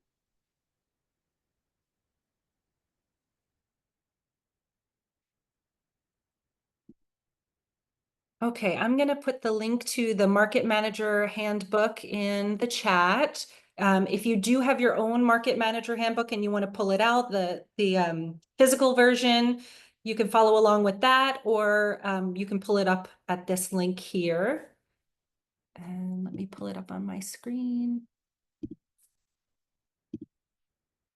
So as I said, Gwen, who actually wrote the Market Manager Handbook, was supposed to present, but was unable to be here today. So I put together I'm definitely not the expert on the Market Manager Handbook. I was not with the network when this was put together. I'm very familiar with it and I've used it a lot, but this is going to be just kind of a brief overview. This really is kind of the primary resource for market managers, especially new market managers, because it really does go through step by step, just kind of how to start a farmer's market from the beginning. Even if you are inheriting a market or you're coming into the role and you have an established market, this handbook is still really valuable. You might just kind of skip through the first few chapters, although in the beginning it really does give kind of a history, why farmers markets matter, and the history of farmers markets in the country as well as in Utah specifically. So why a handbook? So really we put this together, the network put this together to help market managers navigate daily operations. We know that managing a market is a huge undertaking, and really, most people don't know what to expect if they haven't done it before. So this was really meant to be a tool and a resource for market managers from, day one to the end of their market managing career. So it's really Utah specific. So there are other resources similar to this out there, but this one is Utah specific. We wanted it to be a living digital document. So really the one that is online is going to be the most up to date. There have already been changes such as the ones that Hannah talked about earlier with Double Up Food Bucks and the Senior Farmers Market Nutrition Program. So the one that's linked on our website is going to be the most up to date. We we haven't decided yet if we're going to do a second printing of it. It kind of depends on funding and how much it's needed. If you do want a print copy and you don't have one, send us an email at info@utahfarmersmarketnetwork.org, and we'll kind of gauge interest. But we just want to figure out how many are needed, and there aren't that many updates to the new version, but if you have the old version, I would say a new version is not really needed. You can just kind of see the updates online. But if you don't have one at all and you would like one, please let us know. We wanted this to be a free resource available to market managers all over the state.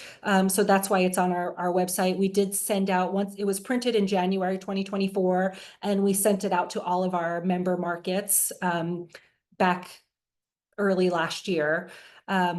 And we wanted it to include insights from experienced market managers. So we really did do a lot of background research, involve market managers, and really put their expertise into the document, into the handbook, so that it was a really comprehensive resource.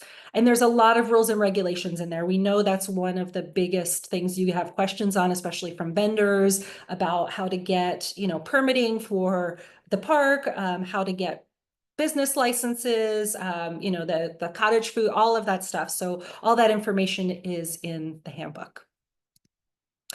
So the handbook is broken down into 6 chapters, so it's pretty easy to navigate. So the beginning really starts with farmers markets matter. So it has some history of farmers markets, what the roles and the purpose of farmers markets are, which we found are really to incubate small businesses, obviously to promote agriculture. That's the number one goal of a farmer's market, and really to build community. Farmers markets, we found, are a huge center of many of our communities. So chapter 1 really delves into why farmers markets matter, why people would want to start a farmers market in their town or city. Chapter 2 focuses on planning your market. So that one goes over deciding, if you're going to be a co-op or an LLC or a nonprofit or a for-profit. It goes into a lot of the like figuring out a location, what to look for when you're thinking about a location. Chapter 3 is all about managing your market. So it's really the role of the market manager. Chapter 4 Hey, is... Jacqueline.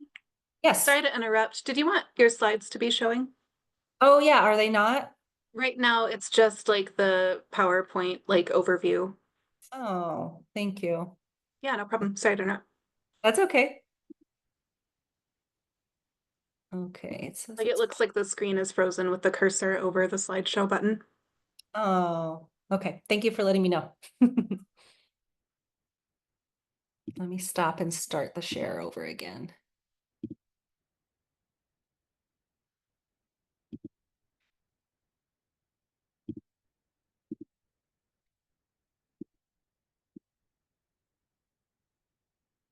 Okay, can you see it now?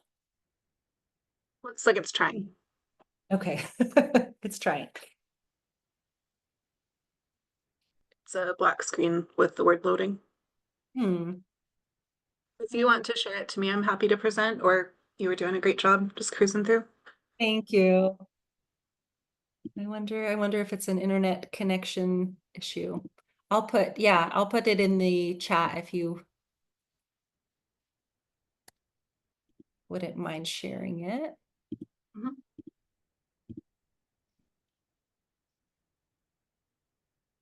Make sure it's...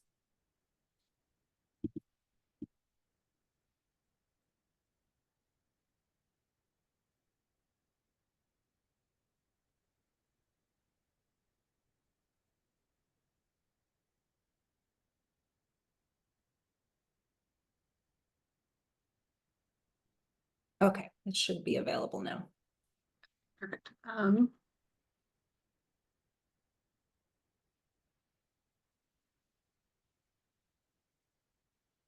Thanks, Caroline. To the chapter 3 slide. Yes. No, back to just the how to use. Yes. Thanks so much, Caroline. You're welcome. Okay, so chapter 4 is about creating a welcoming market. So that's really about focusing on diversity, equity, and inclusion, making sure that your market is welcoming to all people in your community.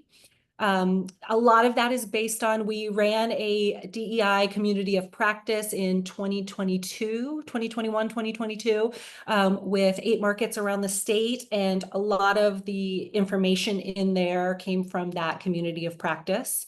Chapter 5 is about rules and regulations. So that's a lot of that is like the cottage one, the HB, what's the number? HB 131, and the cottage foods regulations and how to separate your market depending on if you have foods that were not inspected by the state. And then chapter 6 is about sustaining your market. So that's long term, what you need to do to keep your market going year after year. We know in the beginning, a lot of beginning markets are just kind of in survival mode for the first and second year. And the chapter 6 really goes through how do you keep going beyond that. So understanding the market manager's role is one of the main focuses of the handbook. So we know that it's really, the role is huge. We kind of broke it down into 3 main pieces, but of course there's so many moving parts to these. So really your role is to oversee vendor operations and compliance. So a lot of personal relationships with the individual vendors and helping them figure out how to comply with rules and regulations. Engaging with community. So you're a lot of times, I mean, as you know, you're sitting at either at your information booth, kind of putting out fires throughout the whole market. People want to come talk to you. They want to talk to you about your vendors. They want to talk to you about the weather, about the park, about, ask you questions about where the bathroom is and when is this vendor going to be back. So you do a lot of engaging with consumers, engaging with the community. And then of course, behind the scenes stuff like managing finances, records, logistics, permitting, all of that stuff. So there's really, there's the whole market season where you're on the ground at the market location, dealing with vendors and customers. And then there's the behind the scenes work, which is a whole nother caseload. So the first, the chapter that goes into planning your market, it really talks about, so this is chapter 2, where you look into what do you want the goals and mission of your market to be. So that should be where you start. If you don't already have a market, this is the place to begin. Define your goals and your mission, and always go back to your goals and your mission to figure out, are the rules and regulations, or the governance, is everything that we're doing falling in line with our goals and our mission. You want to figure out your governance structure. Are you going to be a nonprofit, a cooperative, a for-profit? There's LLCs, there's sole proprietorships, there's lots of different structures for your market. And this chapter will go through all of the options. And then you want to draft your vendor policies. So make sure things are clear. Make sure that vendors are, before you even send it out, just make sure that everything is written down, so that if you need to come back to those policies and procedures, you have it documented somewhere. And it's really great to have vendors sign those policies and procedures, or have it when they submit their application. You could just have like a button that says, I agree to the policies and procedures, depending on how you do your paperwork, whether it's digital or handwritten. So the next chapter is on managing your market. So it really talks about the daily operations, vendor setup, how to promote your market. The biggest, obviously these days, the biggest ways to promote are digital, although there's also still people print out flyers or posters. I know the Cache Valley Market does really beautiful posters every year. And postcards that are kind of collectible materials. So think about how you want to promote your market.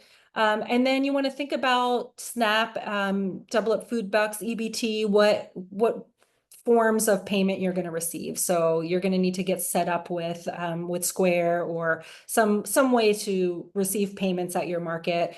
Some markets have the token system where they not every vendor is required to take a form of payment besides the tokens, and some have it where vendors take their own payments, and some have a combination of both. So you kind of have to think about how you want to take payments. And then there's the seasonal responsibilities like vendor recruitment. So at least once a year, depending how many markets you have, you're going to have to recruit new vendors. You have to make sure there's a clear pathway for vendors to get into the market. You want to think about marketing. So making sure that people know what, if your market is not year round, what time of year that they can find you at the market. If your times change, make sure that it's clearly listed, that the times change in the summer and the winter. And then of course you have to think about compliance. So regulations and permitting and all of that, make sure all of that is up to date each season. The next chapter is about creating a welcoming market. So one of the premier things you can do is accepting SNAP, Double Up Food Bucks, Produce RX, and Senior Farmers Market Nutrition Program. Those are all for people who are low income and food insecure. And so one of the best ways that you can make your market accessible to all in your community is by making sure that you're set up to accept those. A lot of times markets in their very first season don't start out accepting those because they have so much else to on their plate to figure out in the very beginning. So a lot of times it's in the second or third year that markets will try to accept SNAP and Double Up Food Bucks. So Hannah Goggin at the Department of Health and Human Services is your best contact for that. She's really great with, helping with those processes and letting you know what you need to do. Implementing DEI, diversity, equity, and inclusion. So think about the community you live in. Think about the diversity that exists there. Does your vendor diversity reflect your community? Does the consumers that come to your market reflect your community as far as diversity? And if not, then try to figure out why. How can you get a diverse population to both vend at and be customers at your market? So think about including, all members of your community, and there are tips and tricks for that in the handbook. And then making your market accessible for all. So accessibility is huge. Think about families. Is there a park nearby or a grassy field or, somewhere that kids can play that will get families to come? Think about wheelchair access. Think about handicap parking, bathrooms, shade structures. So think about things that will really encourage people of all ages, all genders, all abilities to be able to access your market. Then there's a whole section on rules and regulations. So this is really about food safety regulations and compliance, vendor permit requirements, and health and safety guidelines. It really goes into a lot of the regulations. It goes into the cottage food. And then of course there's, UDAF is a great resource for a lot of the food safety regulations. But that's a big area that people write in and call in with questions about food safety, permitting, and those are all of that is outlined in this section of the handbook. And then the last section is sustaining your market. So it talks about customer engagement and special events. So a lot of markets have music or children's programs, or they do a special event for, I know a lot of people do like a harvest festival or something to kick off the fall harvesting season. So ways to get people in that, as we saw in the data collection presentation previously, we have the local people that live a couple miles away that come to the market, but how do you get people who live a little bit further away to come? Or how do you get people who don't live in that neighborhood to come to the market? So different ways to engage customers, different ways to advertise.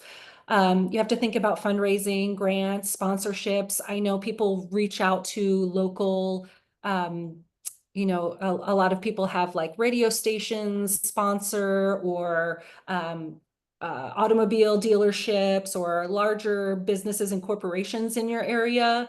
There's lots of different grants, like the Market Link grant. I know there's like the Specialty Crop Block grant with UDAF.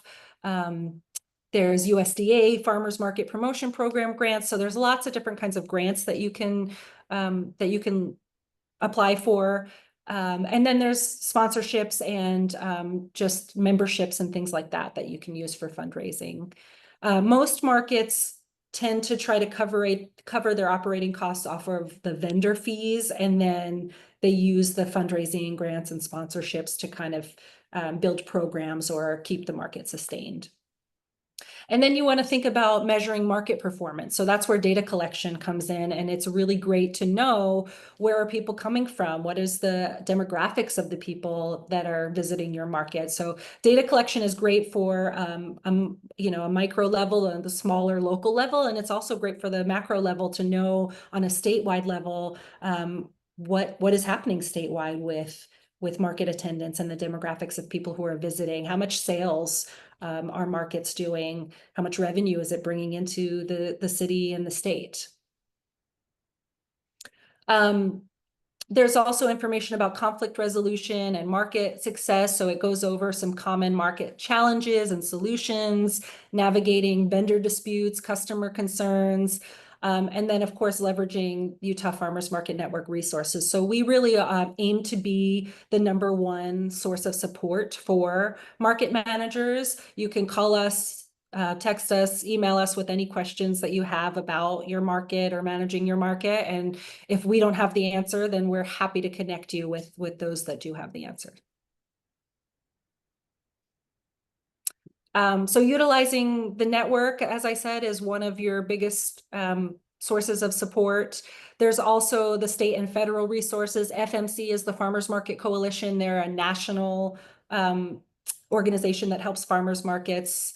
There's Department of Health and Human Services, which we had Hannah Goggin here earlier from there. UDAF, Utah Department of Agriculture and Food. We have Caroline and Natalie that are both great resources. UFB, the Utah Farm Bureau. So Adelaide works with the Utah Farm Bureau. They're a great resource for farmers specifically. And then the USDA, you can always, they're on a federal level, you can contact someone from the USDA about specific federal guidelines.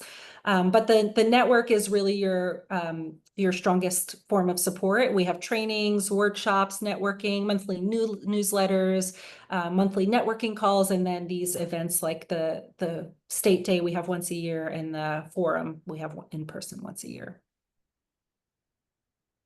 So in conclusion, really, I just urge you to use the handbook. Participate in our offerings, the monthly networking calls, the newsletters, the listserv. You can always put questions out to the whole network on the listserv. And we just want to be here to support you in any way we can. I know I went a few minutes over. Any questions?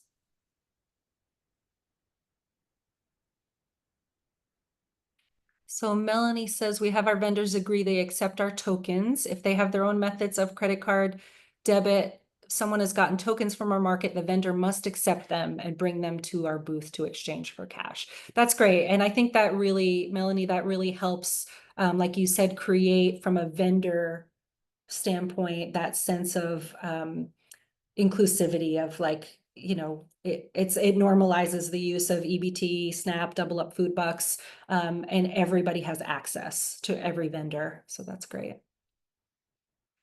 Meg says, I heard UFMN is working on a vendor handbook. Any updates on that? So we did hear that we didn't get one of the grants that we had applied for with the Western Sustainable Agriculture and Research and Education Organization. We are still hoping for the USDA to open their Farmers Market Promotion Program grants, and we have another grant from the Mosaic Foundation that we're looking into. So that's our next step, is we really want to create a vendor handbook, because we know that market managers are always fielding questions from vendors, and we would love to have a resource for you and a resource for them. Right now, we don't have funding for that, but we have our fingers crossed and we're going to keep applying. Thanks, Meg. Any other questions? As I said, you're always welcome to text, call, email me, and I'll find you answers if I don't have them. All right, I went 5 minutes over, so I am going to introduce Josh Jones from the Downtown Alliance and let him take away the presentation on marketing your market. Welcome. Hi, I see Jacqueline. Carly Thank too. you. Carly's here. I couldn't do this without Carly. He could. Thanks for having us on. Hi, Caroline.